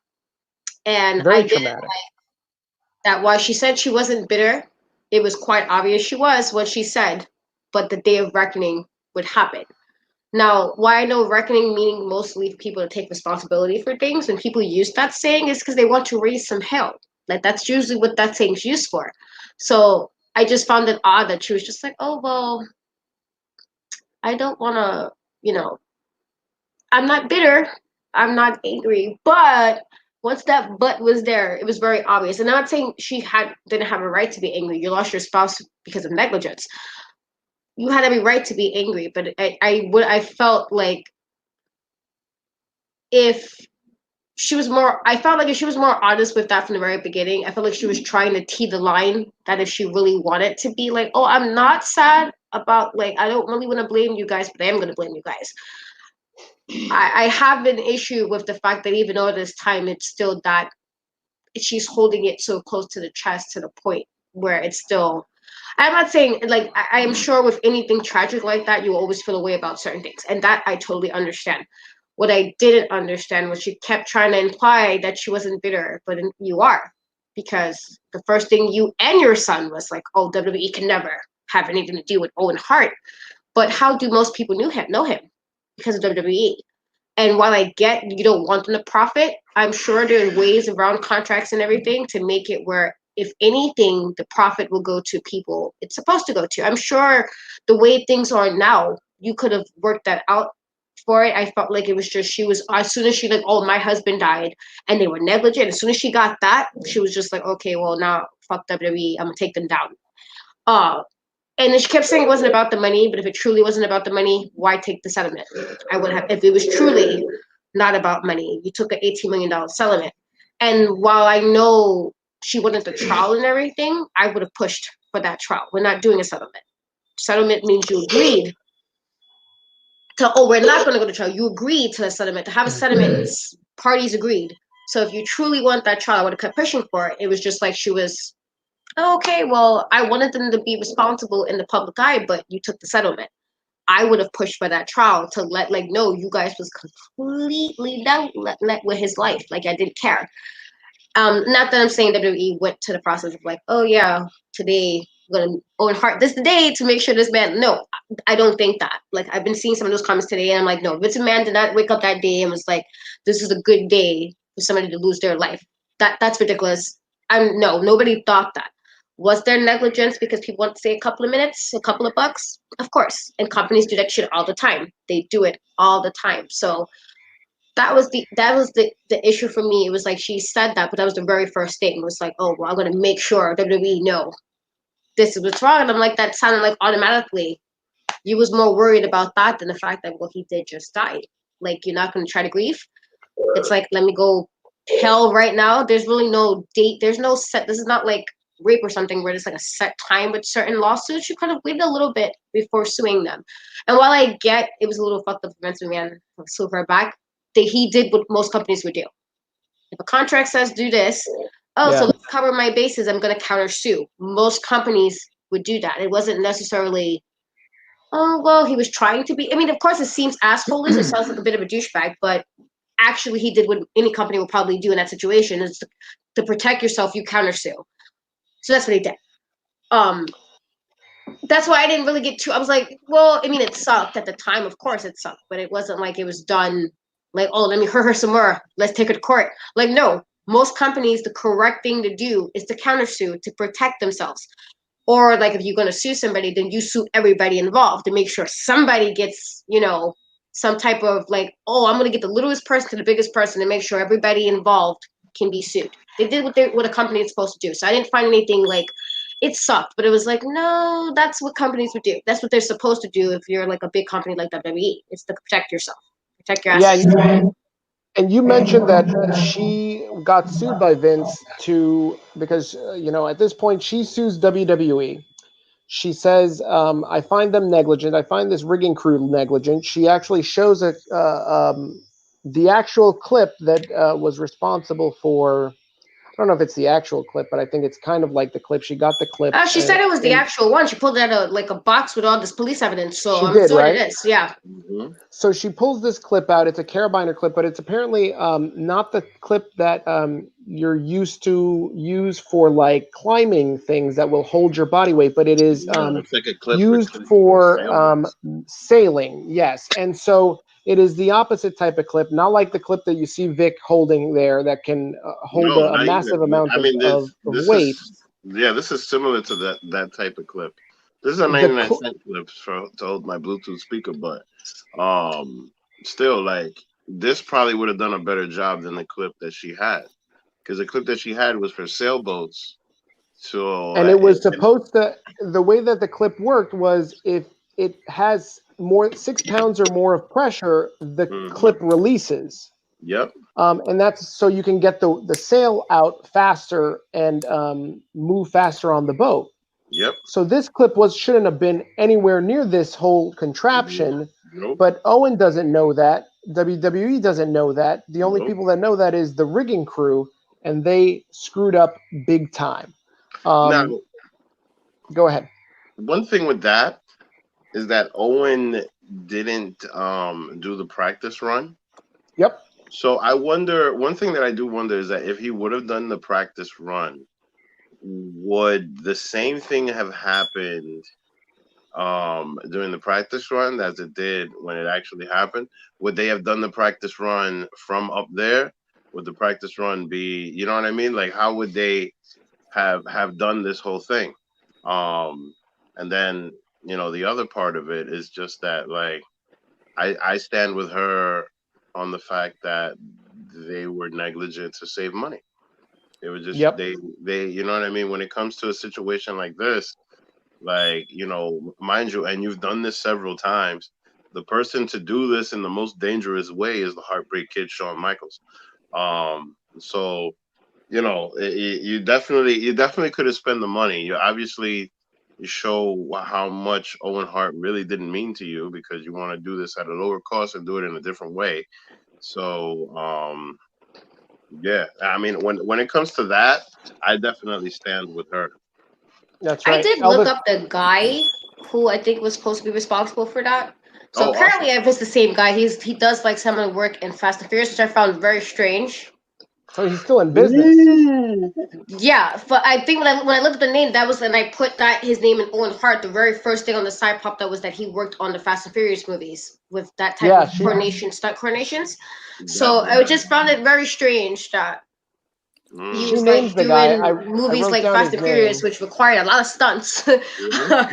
And, you know, you probably knew to use the right equipment. Like, personally, the fact that he didn't feel right about it, I think that I forgot what the quote was he said to his family before he walked out to do this pay-per-view. I always feel like go with your gut. If your gut feels off, follow that gut. That's literally what was said about Leah before she passed, before she got on the plane. She didn't feel right about getting on the plane, and you see she's not here. I feel like there's a reason why sometimes certain things happen, or you get that feeling of dread. You just listen to that, because he might have been here. He might have been here, and I felt like he didn't feel comfortable with it, but he did it anyway because that this is the job. And well, look what happened. I don't think that clip would have held me. I'm very small. That clip looked like some crap my kids would play with and like find some shit in the house to play with. That's what that looked like something they could just play around with as a toy. It didn't seem, there was no way over 250-pound man should have been on that. I don't even I, as Owen, I would not have nah, what is this? Yep, that clip certainly would not have hold you down. It wouldn't have also held back your passion for Twilight and shirtless guys, which you can see our Twilight review. That's right. Just that was done the other day. I just want to shout out one question. Oh crap! I gotta make wait. What's the next movie? Eclipse. Eclipse. Okay, so Breaking Dawn. We'll just plug it. Breaking Dawn is the last one. I'm sorry. I missed the New Moon show. Oh yeah, you missed a lot. Chris was silent the entire time. He was pretty quiet. Straight shirtless hurricane last night. Elvis wants to know who will be on the next season of Dark Side of the Ring. Does anybody know who's going to be on the next season? I think I remember there was one announced. Did they start releasing it? Yeah, they announced one episode. It's going to be the episode where they go behind the scenes on the night Elvis was murdered during the promo battle with Charmaine. They're going to say that's the next episode of Dark Side of the Ring. There's a few stories I wouldn't mind seeing on there. Yeah. Here we go. Mike Willatine, I got to be honest for a moment because Martha Hart needs us, the fans of her late husband, to be safe and healthy. She knows best because she's a doctor. She never mentions what type of doctor. Is she the doctor of thugonomics? She is she like a psychologist, like a psychiatrist type of doctor. Because you can get a PhD in anything, but once you get the PhD, you are a doctor, no matter what it is. So was Owen hooked in, and or did he not get hooked in, and that's how he was? I think the cops was on the harness, and it just wasn't strong enough to hold his body weight. Exactly. He fell like right after he got let go. He just fell. Okay, now I'm gonna go off on a little tangent real quick. Go for it. And y'all gonna be like, hold up, what the hell this got to do with anything? Why I feel like Vince, I mean, I'm glad she did sue him. She settled because he was trying to get the shit moved to Connecticut where he had a little stroke to where he could have weaseled out of it. Big companies, they keep the lawsuit going and postpone it because they think you're gonna run out of money. So the fact that she been around the business her whole life, not only she's a fucking doctor, like MD, like PhD, like, so was she hurting for money? I'm pretty sure she wasn't. But to hold the company liable, I don't know if y'all know this, but y'all know that the U.S. government had to pay Martin Luther King's family a sum of like, I think it was between 10 to 15 million. That's why we have that memorial now, because the government the U.S. government was found guilty of killing Martin Luther King. Like, he didn't die when he got shot. He died in the hospital. Mm-hmm. Going back to the stuff that Martha said about the settlement, she doesn't say it in the documentary, but she did say it in Talk Is Jericho that she does accept the settlement from WWE. It is $18 million. On the podcast, she says that her intention was never to take the money for the settlement. She wanted to see Vince McMahon in court, but her lawyer told them, because WWE kept postponing the trial, and they said that if you put an offer on the table, that will start accruing interest and a timeline, and that will force WWE to act on the lawsuit. So they all came together with a number, thinking that WWE would not accept this number, and I guess $18 million is the number. And the day the deadline is supposed to be met, where WWE needs to either say, we're not paying you, go to hell, Martha Hart, we'll see you in court, Martha doesn't get a phone call, meaning WWE isn't going to deny the claim, and they're going to pay her $18 million. So for the first time, she calls her lawyer and goes, hey, what's going on here? I was expecting that we were going to not settle.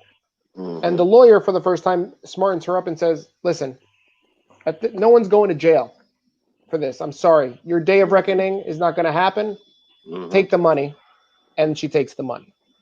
Yeah, because she did a lawsuit. A lawsuit is civil. You can't go to jail for you might go to jail if you didn't pay, your civil, whatever the settlement is, but you're not going to go to jail for a civil suit. That's why I was like, if you truly, truly wanted them to pay, there was probably another avenue. If you wanted to sue off negligence alone, which is a civil case, that's why I was like, is it really like? That's why I was like, she also mentioned in the documentary, which is why I was like, she kept saying about the life that he would have wanted her kids to have. That implies it's about money. Like, she might have had some money. I'm sure Owen had money over the years, but the fact that it was said, oh, I wanted, I'm sure Owen would have wanted my kids to have the life we had. So you wanted to stay in that comfort range. Because if I said I truly wanted WWE to pay for my spouse's death, we're not settling. And I would have tried to get criminal charges filed outside of that lawsuit, which is why I was a little surprised she did. And she had the evidence. She had the evidence. She could have easily went of like, what is the involuntary But no, see, she There would was have a had to. couple of charges they probably could have used. They wouldn't have been able to prove that whoever the rigging company or even WWE knew that that clip wasn't sufficient.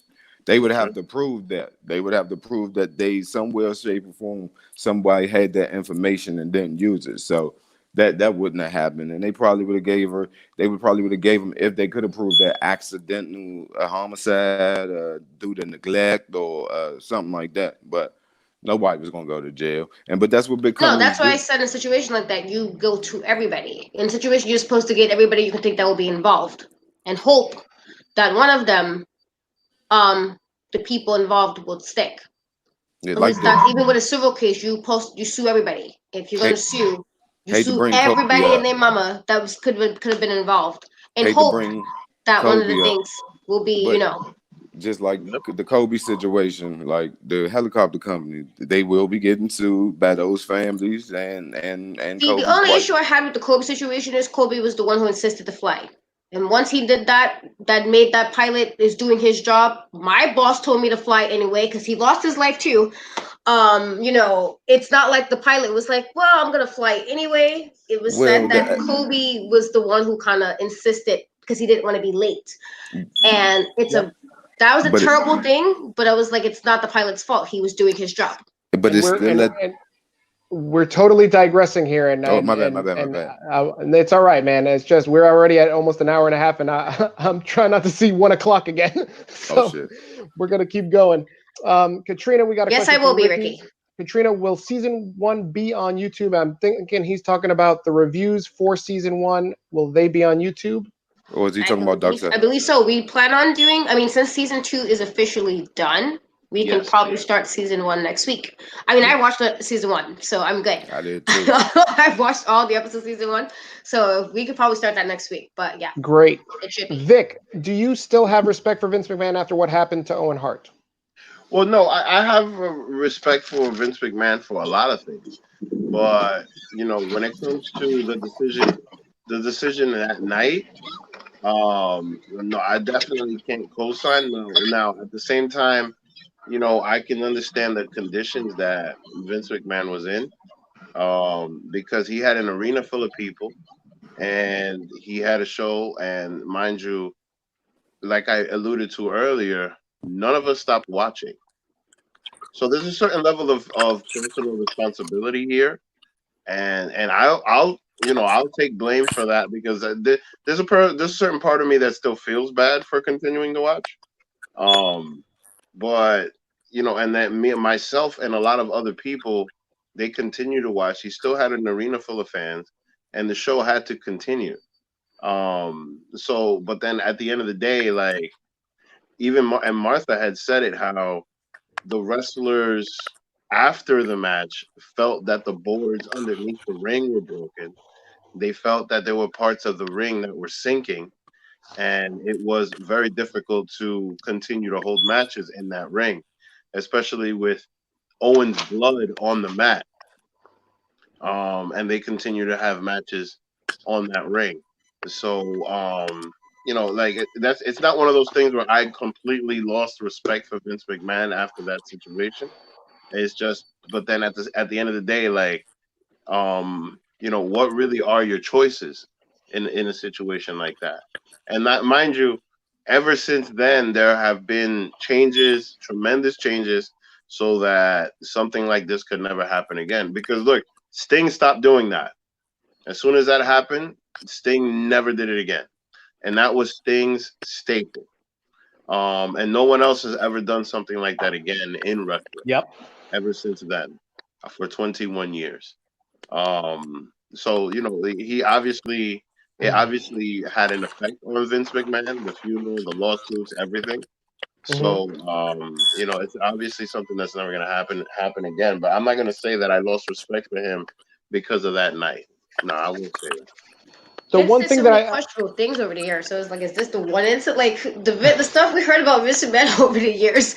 Dark Side of the Ring this season alone had you look at Vince McMahon kind of side eye, like, damn, Vince, this is the way you live in, Vince. Like he, especially in season 2, it seemed like he did some really messed up things, and I he's still around. mean, So I and then mean, the other thing, look, last week we spoke about how he literally took the LOD's finisher. He took everybody's finisher at the well, what's it called? At some bar that they were at, which Charles Wright was staying. And one thing that I've also learned, like, shout out to the Godfather Charles Wright, Kamala, Papa Shango, all of that, Kama because Mustafa. the Kama Mustafa, everything, because you know why? Because there's one thing about him that's amazing. Oh my God, you mother. There's one thing about him that's amazing. He's put more guys over than a lot of people can really remember. And mind you, The Godfather is from the new generation era. Like, he put over guys like The Undertaker. And he was still putting over Owen Hart that night. And the reason why I say this is because this is something that has to haunt him. This is one of those instances where, like, it really has to bother him, because he was probably going to drop the belt to Owen that night and possibly elevate the Blue Blazer and continue to do what he always does. There's just something about Charles Wright. It was just putting guys over like crazy. Put over Henry, put over Undertaker, put over all of these people over the years. And that's one thing that I'll always respect about The Godfather. Yep. One thing that I think we glossed over and was mentioned in the comments earlier was during the lawsuit. And at this point in time in the documentary, Martha kind of tells us all that she doesn't really talk to anybody in the Hart family anymore, because apparently That's during sad. the lawsuit there were people in the family that stayed silent Mm-hmm. with her lawsuit against WWE. Mm-hmm. And then there were people that were vehemently against her suing or going after or litigating against WWE. Um, and I and to the point where she claims that some of the Hart family stole her documents and the playbook of what they were planning to defend against or prosecute WWE against for the negligence, and then giving it to WWE. Um, I want to point out at this time as well, you don't see anybody from WWE saying their side of the story. You definitely don't see Bret Hart, even though he's been on previous Dark Sides of the Ring. You do not see Yeah, Bret he's Hart not on that. anywhere in this episode, with the exception of clips from WrestleMania 10. Um, does anybody here know Bret's feelings on Yes. Martha Hart? Yes. Now, right, because there was an interview that he recently had 2 years ago mentioning this specifically. Now, he pretty much said that he had to stop. He had to stop helping Martha because the thing is, the Owen Hart DVD that WWE put out was so restricted by Martha that it turned out to be crap. And Brett said, like, listen, a lot of people miss Owen. She's not the only one, and a lot of fans miss Owen, and like they really wanted to create a DVD like mine that had some of his best matches and some of his best moments. And mind you, it's going to be a good project, but it's going to turn the shits because Martha had so much control over it. At the same time, like Martha is very gung ho about WWE not making money off of her husband in any way because they are the cause of her husband's death. So and you can't really fault her for that. But the thing about it is that Brett is pretty much like, listen, man, after all of this time, um, you have to at least loosen up a little bit, at least for the fans, because at the end of the day, like whoever's at fault here, the fans are not at fault, and Owen Hart has so many fans, and which is true because, and I'll end with this at WrestleMania Access, I met a guy that damn, and I wish I would have found the picture to put it up because I took a picture with him. I met a guy in full Owen Hart cosplay with two slammies, the whole nine. And it was awesome. So like he's still remembered, he still has fans, he still has people that love him. So on I'm that aspect, I curious. do I do agree with Brett when it comes to her not being so so close-minded to WWE releasing something, but then at the same time, she, it makes sense. She just doesn't want Vince making money off of her husband anymore. You mentioned about the WrestleMania access because I feel like I know who you're talking about, but I know There was somebody one who's guy. a really. There was It's one white guy, guy. tall, skinny white guy. Yeah. Okay, so yes, his name is Steven, and he's Oh, part of nice. Not me. Yes, he's part Not of me. XVPW as M Accuracy. But yes, he is a very big Owen Hart fan. He did make it until WWE's network access. He's on there, Nice. and he shared it. That's why when you said that, I was like, I think I know what you're talking about. That is Because yes, he is awesome. always in his Owen Hart. He's a very big Owen Hart fan. He's always in his Owen Hart gear. So yes, that's probably who you're talking about. Which for me, the issue I had with that as well with Martha, well, I do understand, and I felt like she needs to let some of it go, was this. Even on Chris Jericho's podcast, she kept implying that how much Owen Hart loved his fans. He loved his fans more than wrestling. She kept saying that, she kept saying that, she kept saying that. So if you knew he loved his fans, why not give them something? Like, even when Chris Jericho was like, well, we have like other wrestling things now. And I'm like, so you're telling me in the last 5 or 6 years, you didn't know anything else that existed outside of WWE? I find that hard to believe. I find that very hard to believe that you doing this and you didn't think there was other wrestling promotions or there was other avenues to get something out for Owen Hart for his fans without having WWE involved. You could have, just like she's able to all of a sudden, now she has this deal with the wrestling tees and Rice, and they're doing the Owen Hart shirts. I'm quite sure you could have done this before 2020, before this episode aired. Because people love Owen Hart. People love Owen Hart. You could have asked somebody, an artist, to draw something in his likeness. You could have made some graphic, some of his things, whatever the case may be, since you pretty much own all of that anyway from WWE as his estate holder. Why she didn't do that? That irritated me because she kept saying, "Oh, but WWE profiting." I'm like, there's way too many avenues now in the last 5 years alone that you could have done something for Owen that would have still made sure WWE didn't really have much to do with it, but the fans would have gotten something from it. Yes. And that bothered me because she kept saying that she was so like, oh, but WWE. And even when the son was like, oh, my dad will never be on a platform, I'm like, bro, this sounds like your mom. This sounds like your mom talking. It doesn't really sound like you. Why? Granted, I don't know if I would want WWE to have him, but you got to also remember a lot of fans became a fan of his because of WWE. And it's like, would they have even known your dad? Would they have known your husband if it wasn't for WWE? Like, yeah, maybe put in some kind of stipulation in the contract, like, no, this money goes to the foundation. But like the fans still, like, I feel like you're intelligent. You could have gotten some lawyers or something to work something out. Why, if you were so concerned about WWE, why are you doing shirts now? Did they that bothered me because I'm like, you could have been something for these fans. Like that WWE could have easily kind of cured this whole situation. You know what I mean? But she didn't want them to profit. No. What I mean, like, look, Connor's cure is the whole thing with the cancer, with the Connor the Crusher. All of that money goes straight to the cancer. Like, I mean, they sell these little mini belts for $200 that are gold and are strictly to Connor's cure. They could have done something.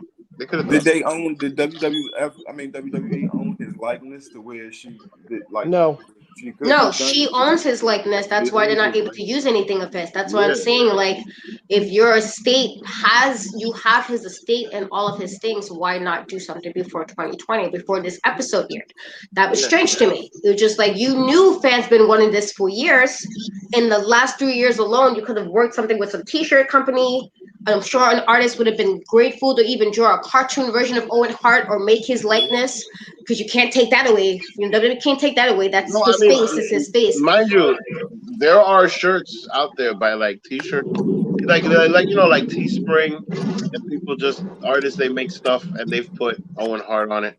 Yeah, that's what I'm saying. She could have easily partnered with anybody to give something to the fans. That annoyed me because I was like, how you keep talking about how much he loved the fans, and the fans, he was like taking him home. He was in people's apartments. She said on the podcast, she was like, he used to be in people's apartments. But wait a minute. Where Jericho was like, when Owen can I ask a question? Can I ask a question? I feel like I've been like patiently waiting for 30 minutes just to say one word. Hello, everybody. How is everybody doing today? How are you doing, Kat? You doing good? I'm good. That's not one How word. you doing, Big Daddy Cool? You good over there? I'm doing all right. Great interview earlier. I mean, that was a great interview. Willatine Dream. I don't know what you're looking at. Maybe Dark Side of the Ring. You know, how you doing, bro? You good? I'm wonderfully high. All right, that's good. That's good. Is this what you're I asking wanted to talk for? about Owen Hart. Owen Hart was one of my favorite wrestlers growing up. The King of Hearts, Owen Hart, 2-time Slammy Award winning. I actually liked his tag team with Jeff Jarrett because I was a big Jeff Jarrett fan. You know, and I remember watching this pay-per-view, like so many other people who not named David Sanderson, who was alive during that time. And, you know, it was shocking. It was shocking, and I did not get to see this episode yet. But I really wanted to see the episode, and I really wanted to be able to be a part of this episode. So, yeah, I wanted a little bit of time just to say that I appreciate the fact that they put together this episode for Owen Hart, and and listening before I watched the episode, I completely think that y'all have made some valid points. But if I could take 5 minutes to address one thing, Steven, if you're controlling Gorilla, if you can highlight chapter 29 of the book of Mike Riggs down there. Oh, Jesus. Which one is this? Is this the one where he says he's the insider and he wants to come on? Mike, we already have an insider. It says Big Daddy Cool. I remember when Owen Hart won the 1994 King of the Ring. Thank you. Yes, he won the King of the Ring tournament, but he had bad news. Vince McMahon did give Owen Hart the World Wrestling Federation Championship belt to Owen Hart, and did Vince McMahon do it? Nope. He wanted Bret Hart to still be the WWE champion. Great. The Rock made the Godfather a star. That's not true. The Willatine Dream. Do you remember the first episode of the World Wrestling Federation Action Zone main event? Was Owen Hart was #1 changer for his brother Bret Hart's World Wrestling Federation Championship. You said on Action Zone. I do remember that. Okay. What else we have? Elvis says we're the top 5 WWE shocking deaths. Owen Hart, Eddie Guerrero, Chris Benoit, and then everything else just kind of like falls #4, doesn't it? Ultimate Warrior. Ultimate Warrior was shocking because he was on Raw the night before, right? In the Hall of Fame. And he gave that whole every warrior beat his last breath, and then he died in front of his kids walking to the parking lot the next day. That's crazy. Coming out. It's very crazy. I took off work for 3 days. I told him I lost a family member because that's how hurt I was. Yo, how the review longer than the actual episode? Very simple. We talk. Next, Mike Riggs says. Hold on a minute, George. Hold on. I want to, George. It's a long episode. There's a lot to talk about. Also, it's not as long as I have to wait for you to call me back about stock tips. So go look something up and call me later. Katrina, how long have you been a wrestling fan? There we go. I want to say probably between 97, 98, maybe. So, damn. I'm thinking how old I am right now. Hold on. 23 years. There you go. Is that in Lycan years or werewolf years? You're in Underworld. She's Twilight. You know what I'm saying? Whatever. So, listen, werewolves it's all the same thing, isn't it? Yeah. No. One is scary and one is not. So you know. Oh, got you. One is scary. The other one has a lot of guys in shirts off. Everybody loses their shirt in the show. Take my shirts off for the ladies. I think Chris Ruiz says, I think their perspectives and views, while understandable, hurt the growth of his legacy for people who were born in the 90s. And I was 9 when he died, so I think fans of future generations won't know who Owen is besides this episode. That is a really good point. It's a good point, but at the same time, if they were to induct Owen Hart in the Hall of Fame tomorrow, God willing, everybody in that arena will stand up and clap and cheer. Owen Hart's legacy pretty much defines him. Now, sadly, I think a lot of the younger generation know him because they know of that incident and they looked it up. But it is because of that Owen Hart is a bigger superstar. And I want everybody to understand what I say. What I mean is a bigger superstar because of that incident than he ever had been or would have been. What you guys just almost missed was the Mark Victor Rodriguez. You see him? He's picking up his belt case that almost smashed upside his face off screen. The ghost of Owen Hart wants this episode to wrap up soon, I guess. I don't know. Yeah, I just wanted to come on board and say something real quick. I hate you about more, Owen George. Hart. I just wanted to come on board real quick and say something real quick about Owen Hart. I'll leave y'all back to do what I got to do. But thank you so much for having me aboard. Thank you. What did you want to say about Owen Hart? Go ahead. Oh, what's that? Gosh darn it, I said it. What are you talking about, bro? Like, hey, you came on to say that you watched The King of the Ring? Great. Thanks a lot, buddy. Thanks for coming for that. Really appreciate it. Well, to piggyback off who somebody just asked about Martha and Brett relationship, right? Oh, yeah. Hold on one second, Willatine. I'm just going to drop one thing. It's that time where I got to drop the ad for this Oops, I'm pressing the wrong button again, I think. Am I? There. Do you want to show your love for the UPR universe? Or do you just want to show your love for Yep, I Like Wrestling? If you want to support these guys, go to ProWrestlingTees.com, where you can get shirt and a lot of other merch.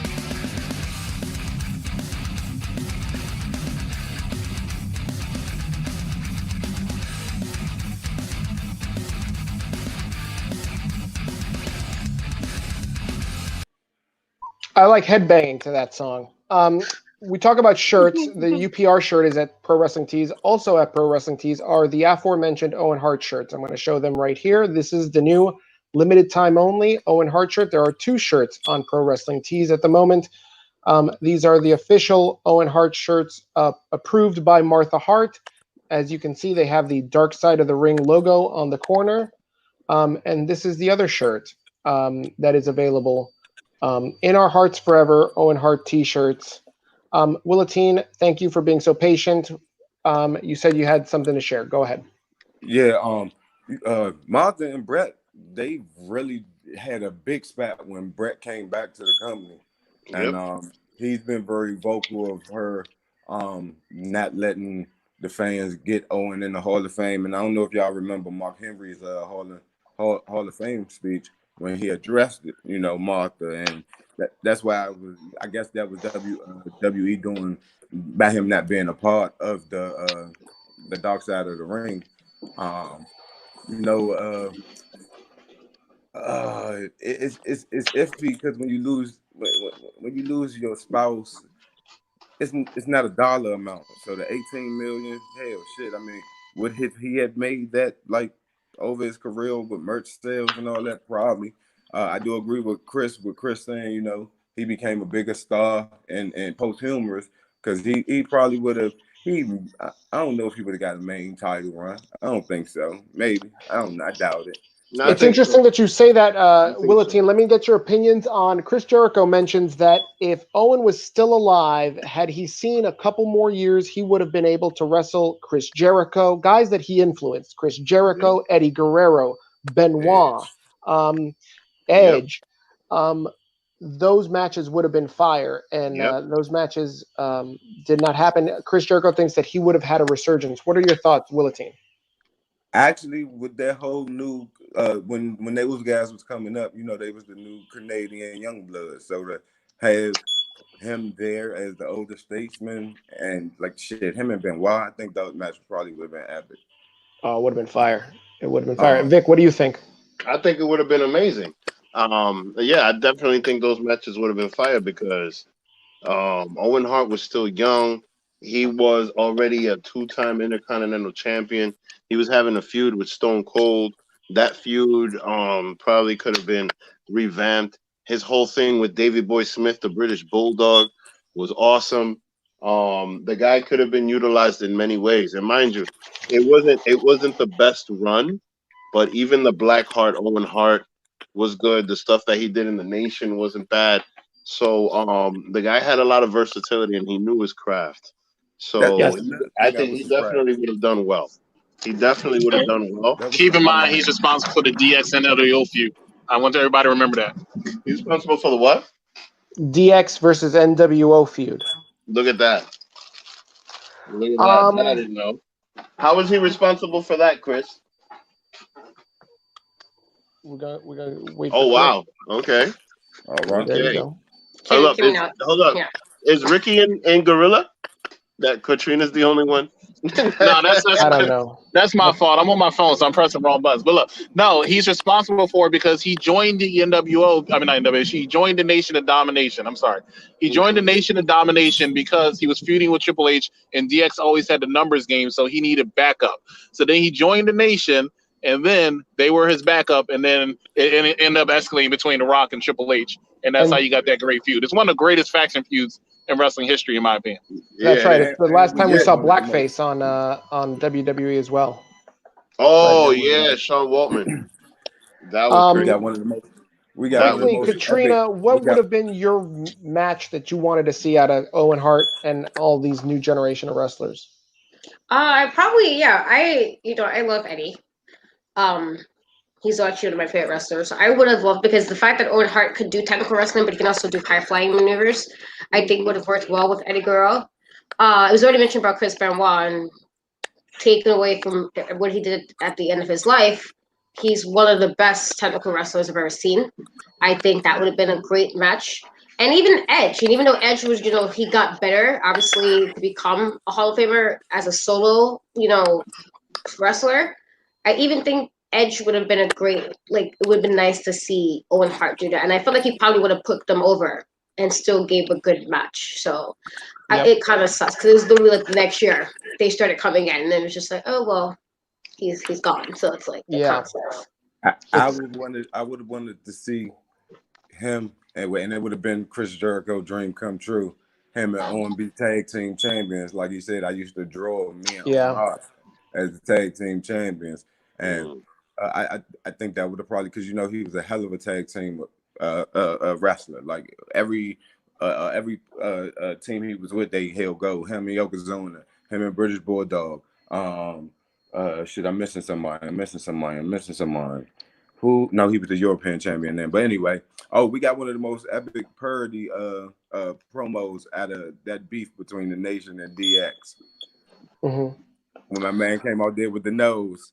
Yes, the guy that played Owen Hart, and that guy was good because he did Shawn Michaels after that. Like he did, I forgot his name, but that guy was a really good interpreter. I want to talk about the Hall of Fame. I think it was mentioned earlier that obviously Owen, had he still been alive, had none of this drama happened, his death happened, he would have been in the Hall of Fame. Martha is holding him back. Hey, Steve, hold on. I'm sorry. I hate to. And we got to remember, too, like, all his counterparts were dying. Like, Brian Pillman died. Then Davey Boy. Like, Brett was gone. So, like, he really was, like, the last of the Canadian stars, Brett is the only one left in the Hart Foundation. Of course, George would remember that jobber's name was Jason Sensation. Thank you, George, for that news nugget. This guy won't answer my phone calls, but he will because he's busy playing poker. But with who, I don't know. It's coronavirus era, but whatever. That's for another episode. I will mention this. So Martha doesn't want Owen in the WWE Hall of Fame. She doesn't want Vince or WWE to profit off of the name of Owen Hart because they are the people that took away Owen Hart. Owen Hart happens to be in a wrestling Hall of Fame. He is in the Luthez Hall of Fame. This is a picture of Martha holding up his Hall of Fame plaque for Owen Hart.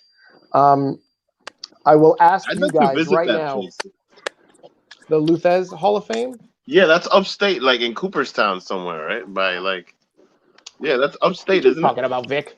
Isn't that upstate? Cooperstown, yeah, that's upstate. I don't know about Luthez wrestling. No, I mean close to that area. Isn't it by that area? I'm gonna go Google. I'm gonna drop a question for all, and then we're gonna have a round robin of answering the question, and then I'm gonna look while you're answering the question. I'm gonna look up where that Hall of Fame is. Where is Luthez from? The question, I think he was mid. I don't know. I want to say Midwest, but I don't know. Maybe I'm crazy. I want to talk about Hall of Fames. Obviously, Owen is a Hall of Famer. It's in Schenectady. It's in Schenectady. You already looked it up? That's upstate. They don't want Owen in the Hall of Fame. Do you think that Owen Hart will eventually be in the WWE Hall of Fame? Katrina. I don't know, because she seems so against anything WWE. Like, she just, like, the whole vibe, for her vibe changes when WWE is even mentioned. She was just like, no, like, shut that down. It would be nice. I mean, I know people are saying that the WWE Hall of Fame is a bunch of garbage, and maybe with certain people that that should be there, that's not there, or who made it there, like the fact that Tori Wilson is in the WWE. I don't understand that at all. That was The fact that people can get into the WWE like her, so I get that regard. Like, okay, some people, how the hell they make it to the Hall of Fame? But even if it's just something that's meant for WWE, isn't that what a lot of Hall of Fames are? Like, you can make that argument for many Hall of Fames, whatever the company may be. So I don't see what the difference is. For WWE, I think it's still like she's just still very angry about everything, and I honestly feel like it's WWE is not sitting here every day like they're not losing money because Martha Hart has feelings about this. I feel like she needs. Why I get honoring him, and I get like when she was mentioned like, oh, we're like taking care of when she was like her foundation, the Owen Hart Foundation helps single moms. And then she said something about like how her mom was, and I was just like, but that has nothing to do with Owen Hart. That was very strange. That while it's good stuff that you're helping people, and that's awesome that you're helping single moms and helping people get homes, that is a great thing and it's awesome.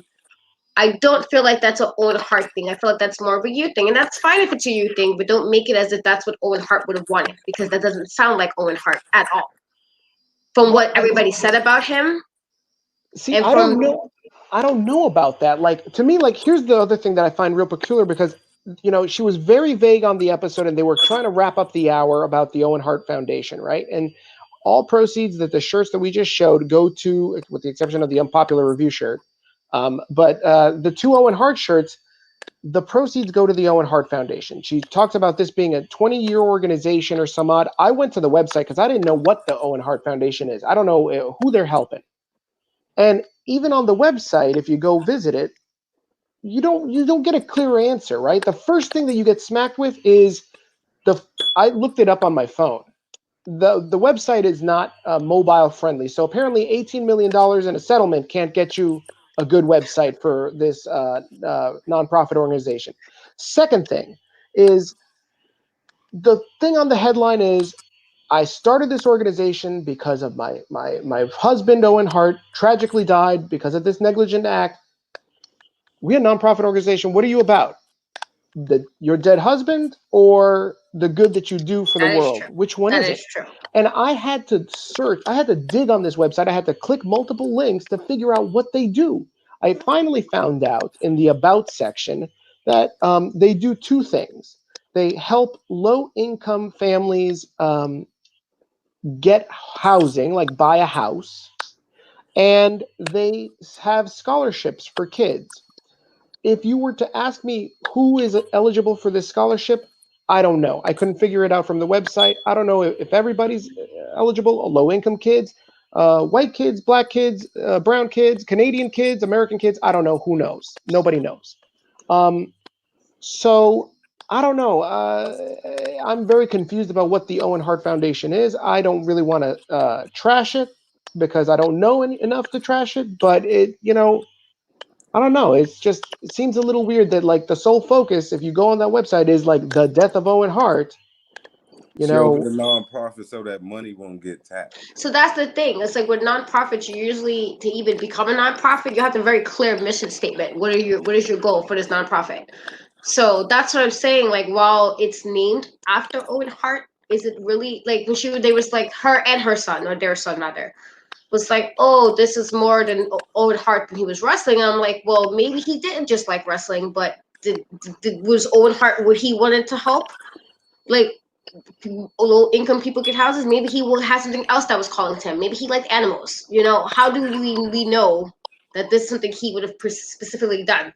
Because there's nothing saying that this is what he was specifically done. So that was my, because even on the podcast, Chris Jericho gave her a good 15 minutes to talk about the Owen Hart Foundation. It was the same thing. She kept talking about, well, this was personal to me, with like, I do things I want to do, so why is it named after Owen Hart? You could have made it the Martha Hart Foundation, and it probably still would have done well because you're his wife. It would have done fine. Why is it named after Owen Hart? As if you were doing, most times when the foundation are named after people, it's usually some kind of correlation to that person, either an interest or a career choice. but I feel like none of this has anything to do with Owen. It's just under name, and that's my issue with it. It's like if it was truly for Owen Hart, how would he really be doing this? And then you don't even have a clear whatever the scholarship for. Last I checked, I've won scholarships before. There's usually very clear of who's supposed to apply for this scholarship. It's like, oh, these people could apply for this scholarship. It could be income based, it could be race based, it could be like career based, it could be, oh, this is a subject you're doing in school, maybe we do that. We know there's athletic scholarships, but there's usually some kind of very clear cut prerequisites for that. If there's nothing saying this, so how do we know this is even completely on? Like, Owen Hart would have wanted this. They were so like, oh no, oh, this is Owen Hart, and I'm like, but is it? Because nothing's clearly saying it is. And I don't know. I know about scholarships because I won a couple. I won a few scholarships off of grades. So like I said, even those scholarships is very clear cut of what I needed to do to get that scholarship. Yeah. So it's just odd to me that, you know, even with her explaining it, I felt like it was more like it was a project for her, and she just slept on Owen Hart's name because he died. That's the vibe I got. And I hate that I'm saying it because it sounds really mean, but that's literally, even listening to the podcast. I listened to the podcast twice and I watched the episode twice, and both times I felt like this was your thing, your baby, and you just put Owen Hart's name because he tragically passed, and you knew that people, of course, oh, Owen Hart, oh my God, I'll support you. Yeah. Nonprofits are run by grants. What I find interesting too is, like, to your point, is when you listen to the podcast and Jericho asks her, tell us about the Owen Hart Foundation, there's a pause, like, oh snap, what am I about to say? What should I say? Kind of like she's caught off guard by the question and doesn't really know how to answer it. And I thought that was striking. Listen, I'm sure it means a lot to her. I don't know what the end goal is. Like, to your point, if this was about an Owen, she shares a story about how Owen used to take rides from fans at the airport. This wasn't because he was cheap. Maybe I think I've heard stories that he's cheap, and that's really one of the reasons that he does it. But that could be them ribbing Owen back. But Owen liked taking these rides from the fans. I can even see if, okay, we're going to open up a nonprofit for up and coming wrestlers that, let's say kind of like Leo Rush, that can't pay his own way and they got trouble paying for travel. This stuff collects money, and we're going to give it back to those in need, just like Owen needed it, those old rides. Hey, we got you. That makes sense, right? But none of this stuff makes sense to me. It doesn't compute. I want to talk to Willie. Do you have any thoughts on this Owen Hart Foundation? Like, man, I know business decisions when people want to keep their money and not have. Well, I don't know how the Canadian taxes go on money, but you create a nonprofit. That money you can draw credit off of it, and you don't have to pay no more taxes or none of that. So I see why she done it. Like, like y'all brought up Connor's Cure or what's the Warrior Award and all those things. You see what be, I guess, the motive behind it, the reasoning behind why we have those awards or these foundations. With hers, with Owen Hart, you don't know what it do, who it benefits, where, none of that. So, like I said, I just think it was a business decision to keep her money, nice and tight after she got that settlement, because that's what everybody do. Yep. Mike Riggs is asking, do you think that Jim Ross did the right thing back on May 23rd, 1999? If the question is by doing his job, and here's the thing. My opinion is things move so fast and decisions had to be made quickly. JR was put in a spot to announce this, and he did it. I don't fault him for it. You see him have a genuine grief over it. What was he supposed to do other than his job? What was he supposed to do? Exactly. Like, everything moves so quickly. Like, imagine being told, like, your house is on fire. You're going to second guess everything that you take out of the house or that you didn't take out of the house. And in this instance, I think Vince McMahon and the WWE will always be scrutinized for the one decision that they should have taken, which was shut everything down after you find out that he's dead. Like, show's over, time to go home. And I don't know if Vince were to do it, God forbid he ever has to be in the situation where he has to do it all over again. But I'm pretty sure if he was asked, one is the one thing you regret out of all the things you've done in your career, and we've said it, there's multiple things, just even in this season alone, I'm sure this would have been on the top of the list is we should have went home. The country is in a pandemic right now, and he did not stop the show. Like he had to alter some things, but the show was still going on. Yeah, Like, but I mean, Vince, unlike this pandemic, Vince didn't create coronavirus. oh no, But no, I understand that. Matter of fact, how many times, Steve? How many times have you even been somewhere like where you grew up at, Steve? If you don't mind me asking. in Queens. Okay. So you done been outside playing, shots go off, somebody got shot, once everybody run in the house. What y'all do after that? After the police and the ambulance leave? Come back outside, right? Oh no, man! I take my ass straight to my house and I hide under the bed, man. When gunshots go off, I'll tell you exactly what I do. I'm ducking and then I'm getting the fuck a home. That's it. You know where there's no shots, Willatine? Underneath my bed. But no, like, shit, life just goes on, man. Like I said, like, think of all the fans or all us on pay-per-view who paid that, what was it, $60 back then? Like, we paid our money, like, and for it to get cut right then and there, like, I don't know. I think he did the right thing. I'm gonna be honest. He did what was best for business. Very good. Mike Riggs wants to say, Katrina, in 2018, I was chosen at the Lakewood Special Olympics Outstanding Athlete of the Year. And I remember that night because Owen Hart was with me telling me, you got this. My man, Mike, you got this. Ricky J, Vince is a stubborn bastard. Benoit canceled wrestling.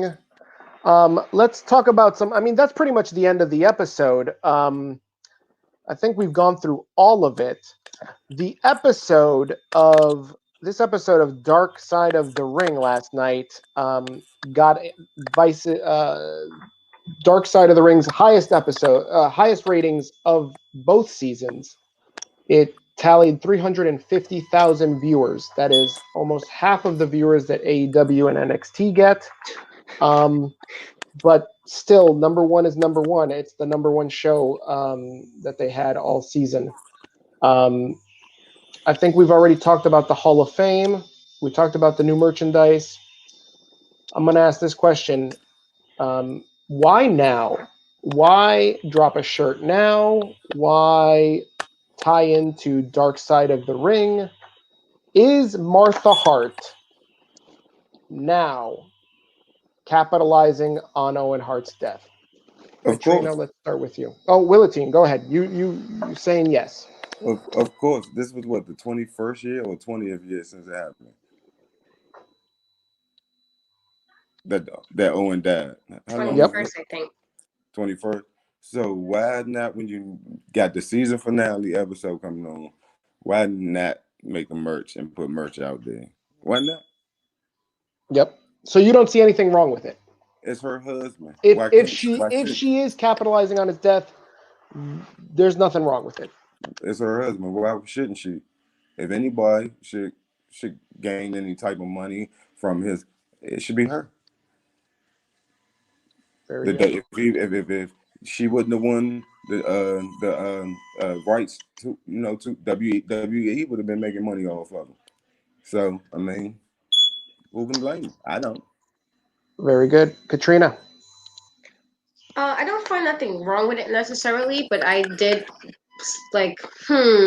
when I heard before I watched the episode and the shirts are coming out. And again, even on the podcast, I think Jericho asked her, well, will she start doing like public appearances now? And obviously you'll get paid for those type of things. She's like, well, yeah, I wouldn't mind. And again, but why now? I'm sure plenty of people wanted to talk to you about what happened, especially since there's so many people, especially in the last 2 or 3 years, that just don't like WWE or Vince McMahon for whatever reason. They don't like WWE. I'm sure people would have talked to you. Plenty of people would have gave you the platform to speak or do something where you could have still do what you're doing now. It just seemed like it was too much coinciding with the episode. Like, it's like, so now you want to do this Dark Side of the Ring. Even when she was explaining, when she said they called her about the episode and how she was like the person felt they had to go out of their way to explain what they would do so she could agree to do it because she was worried about WWE. And I'm like, well, if you watch the other Dark Side of the Ring, it's very rare when you get a current WWE person even in on the episode. It's always former employees. It's never a current wrestler talking on the Dark Side of the Ring. It's always former employees. Chris Jericho's on there. Why? Because he's a former employee. He is not a current WWE employee. So did you really need it's just like if you want to say that, but just be buck with it, say it, whatever you're going to do, just own up to you just want to do it now, and it's fine. Like, again, that is your spouse, and I don't know if she's ever dated again or she'll ever marry again. I don't know. You probably thought that was the one only person you'd be with, and that's totally fine. I understand that. But to act like this was just coincidence that all of a sudden May 18th, 2020 shirts are coming out, nah, sis, don't do that. Just own up to the fact, oh, I want to do this now. Maybe she do need money. Maybe her foundation isn't the way she wants it to be, or maybe her money isn't the way it was back then. So I'll do some public appearances. I'll do this because that's money in my pocket. I just that's it was just okay, let's not everybody ain't that oblivious. Come on, sis. It literally right after it was just everything. Podcasts, t-shirts, oh yeah, episode.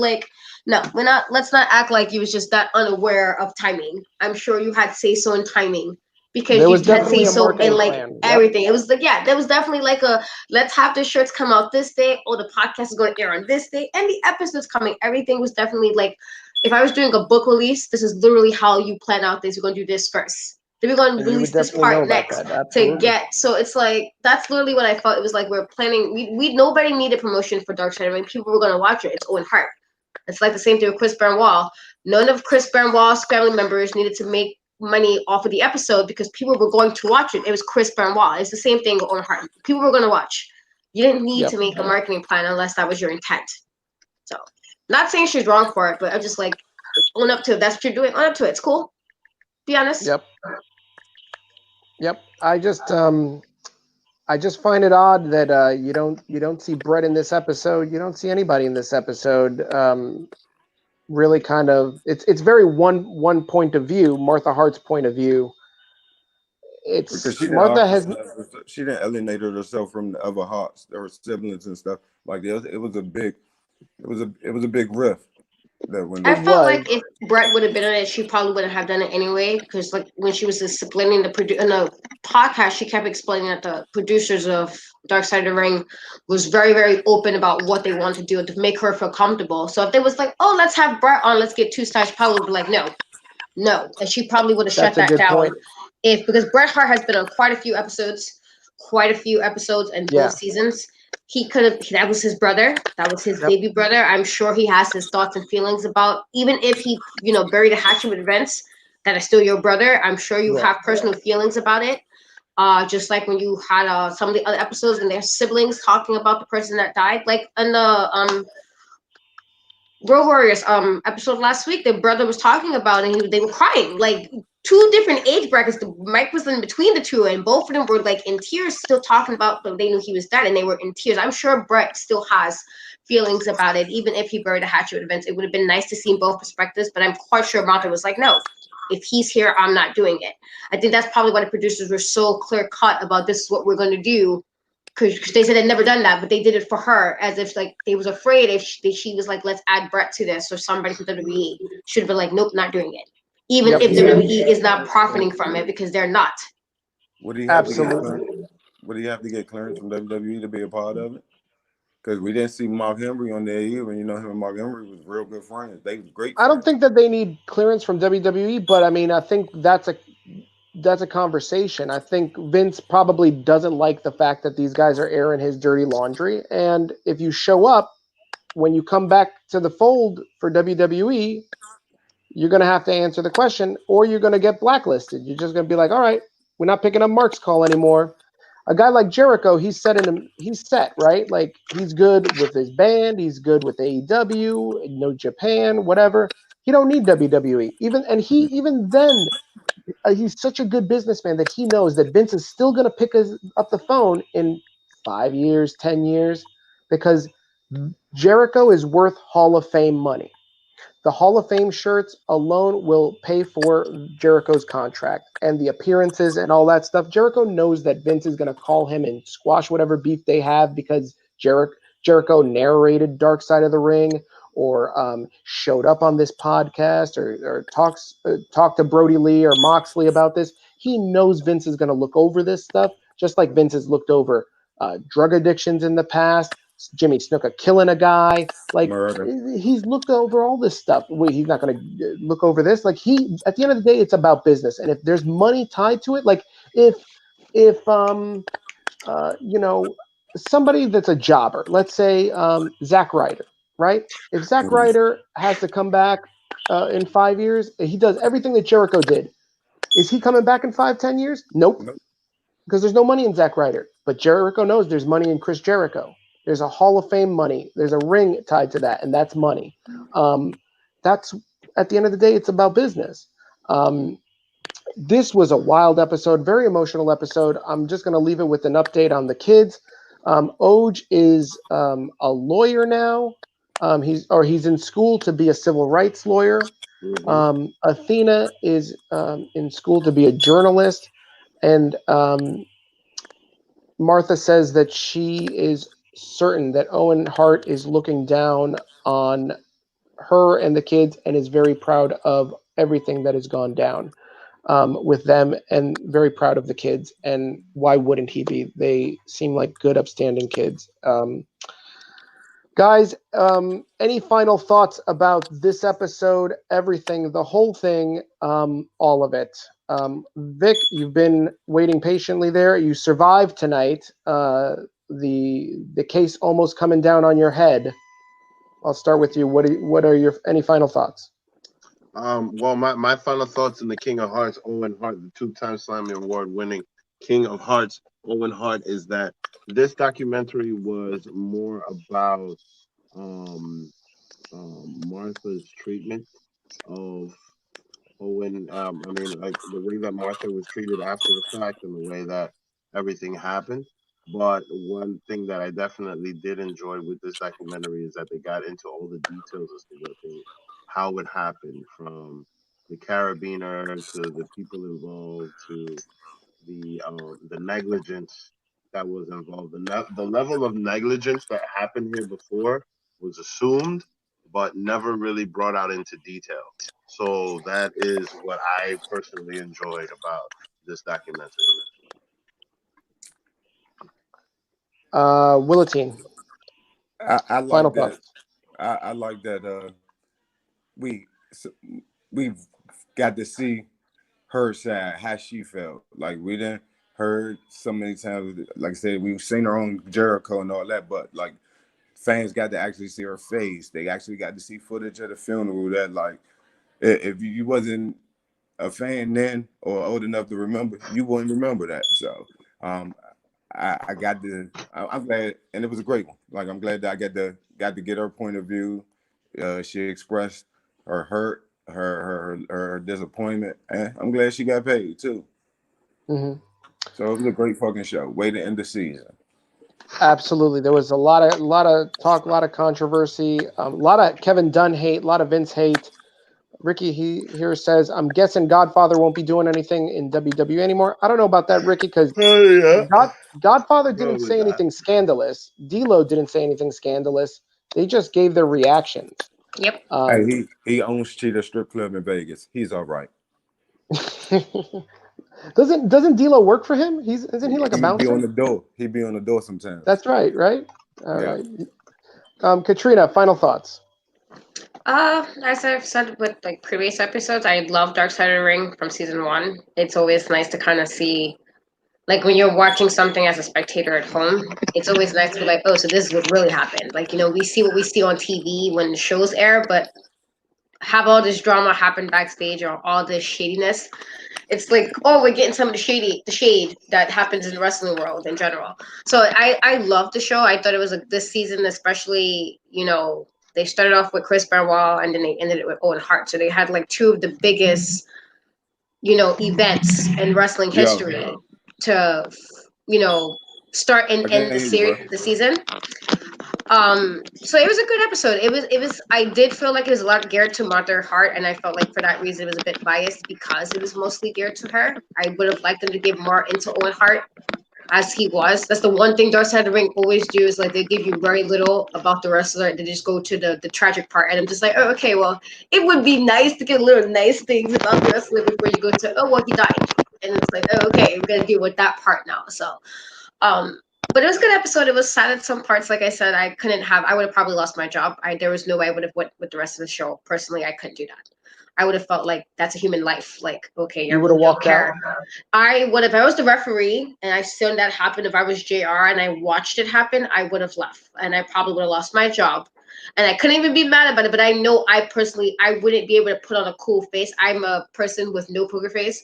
I wear my emotions very clearly on my face, on my sleeve. It's very hard for me to hide that type of stuff. There's no way I would have been like acting normal, like, oh, well, the next match. No, I would have been probably crying.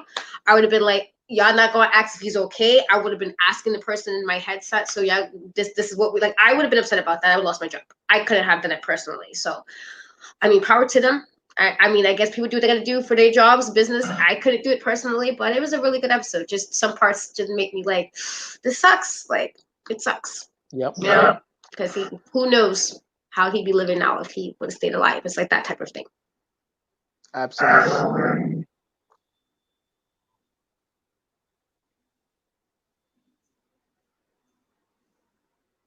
We can't hear you, Papa.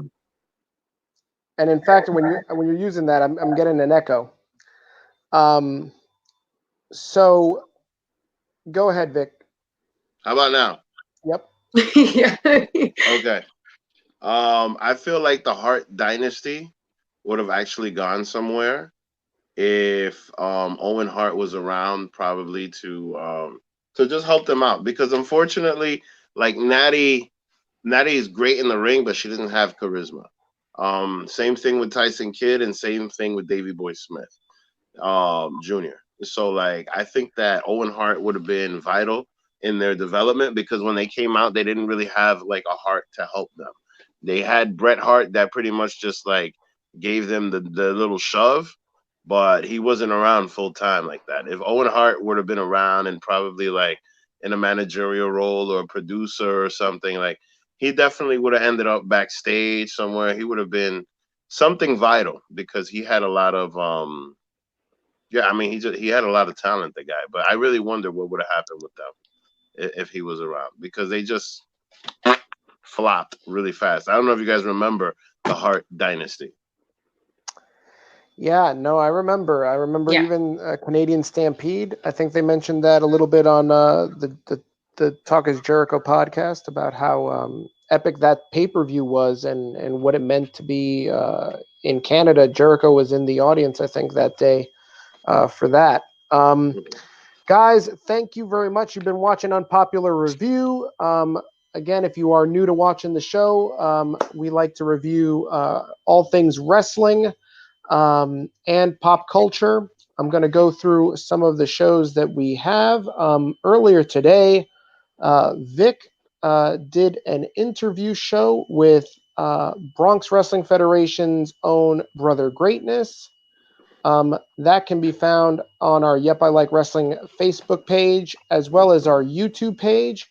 We'd like to do interviews every Wednesdays, right? Yes. Thank you, Vic. So be on the lookout for those.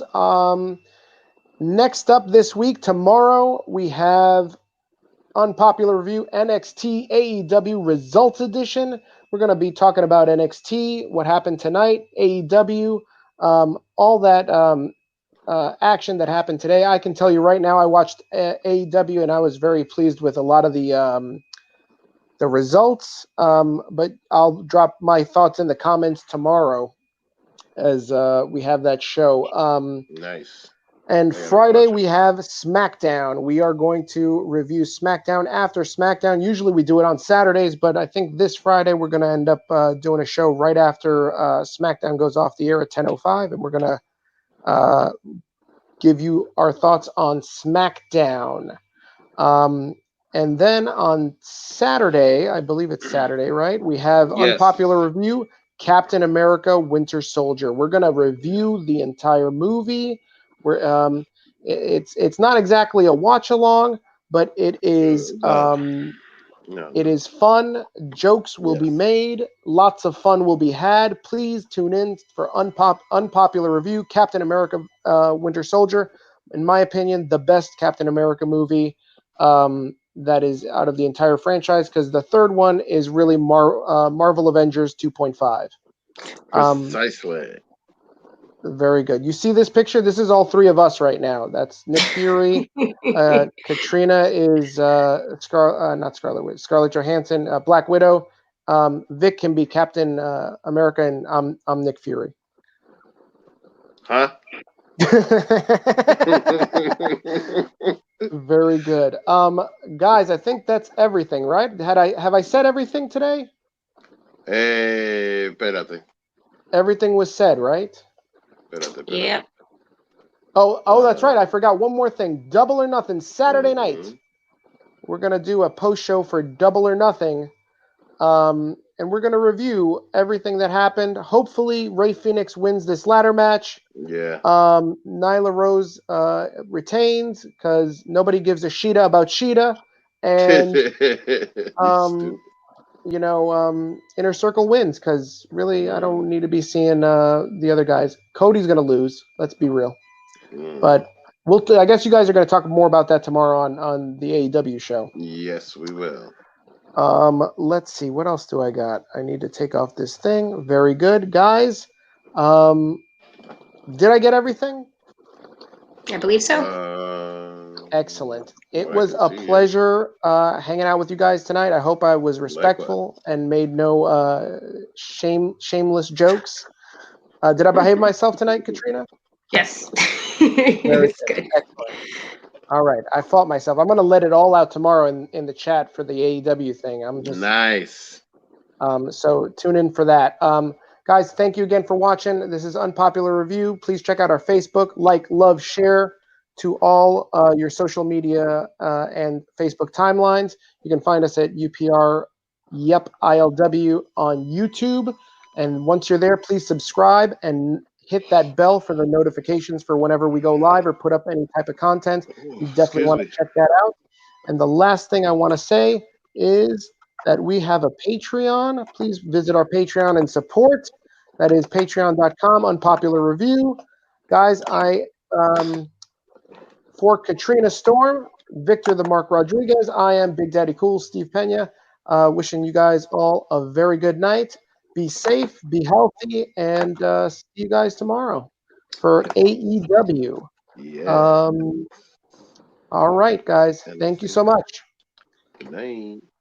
Good night. Let me hit this thing.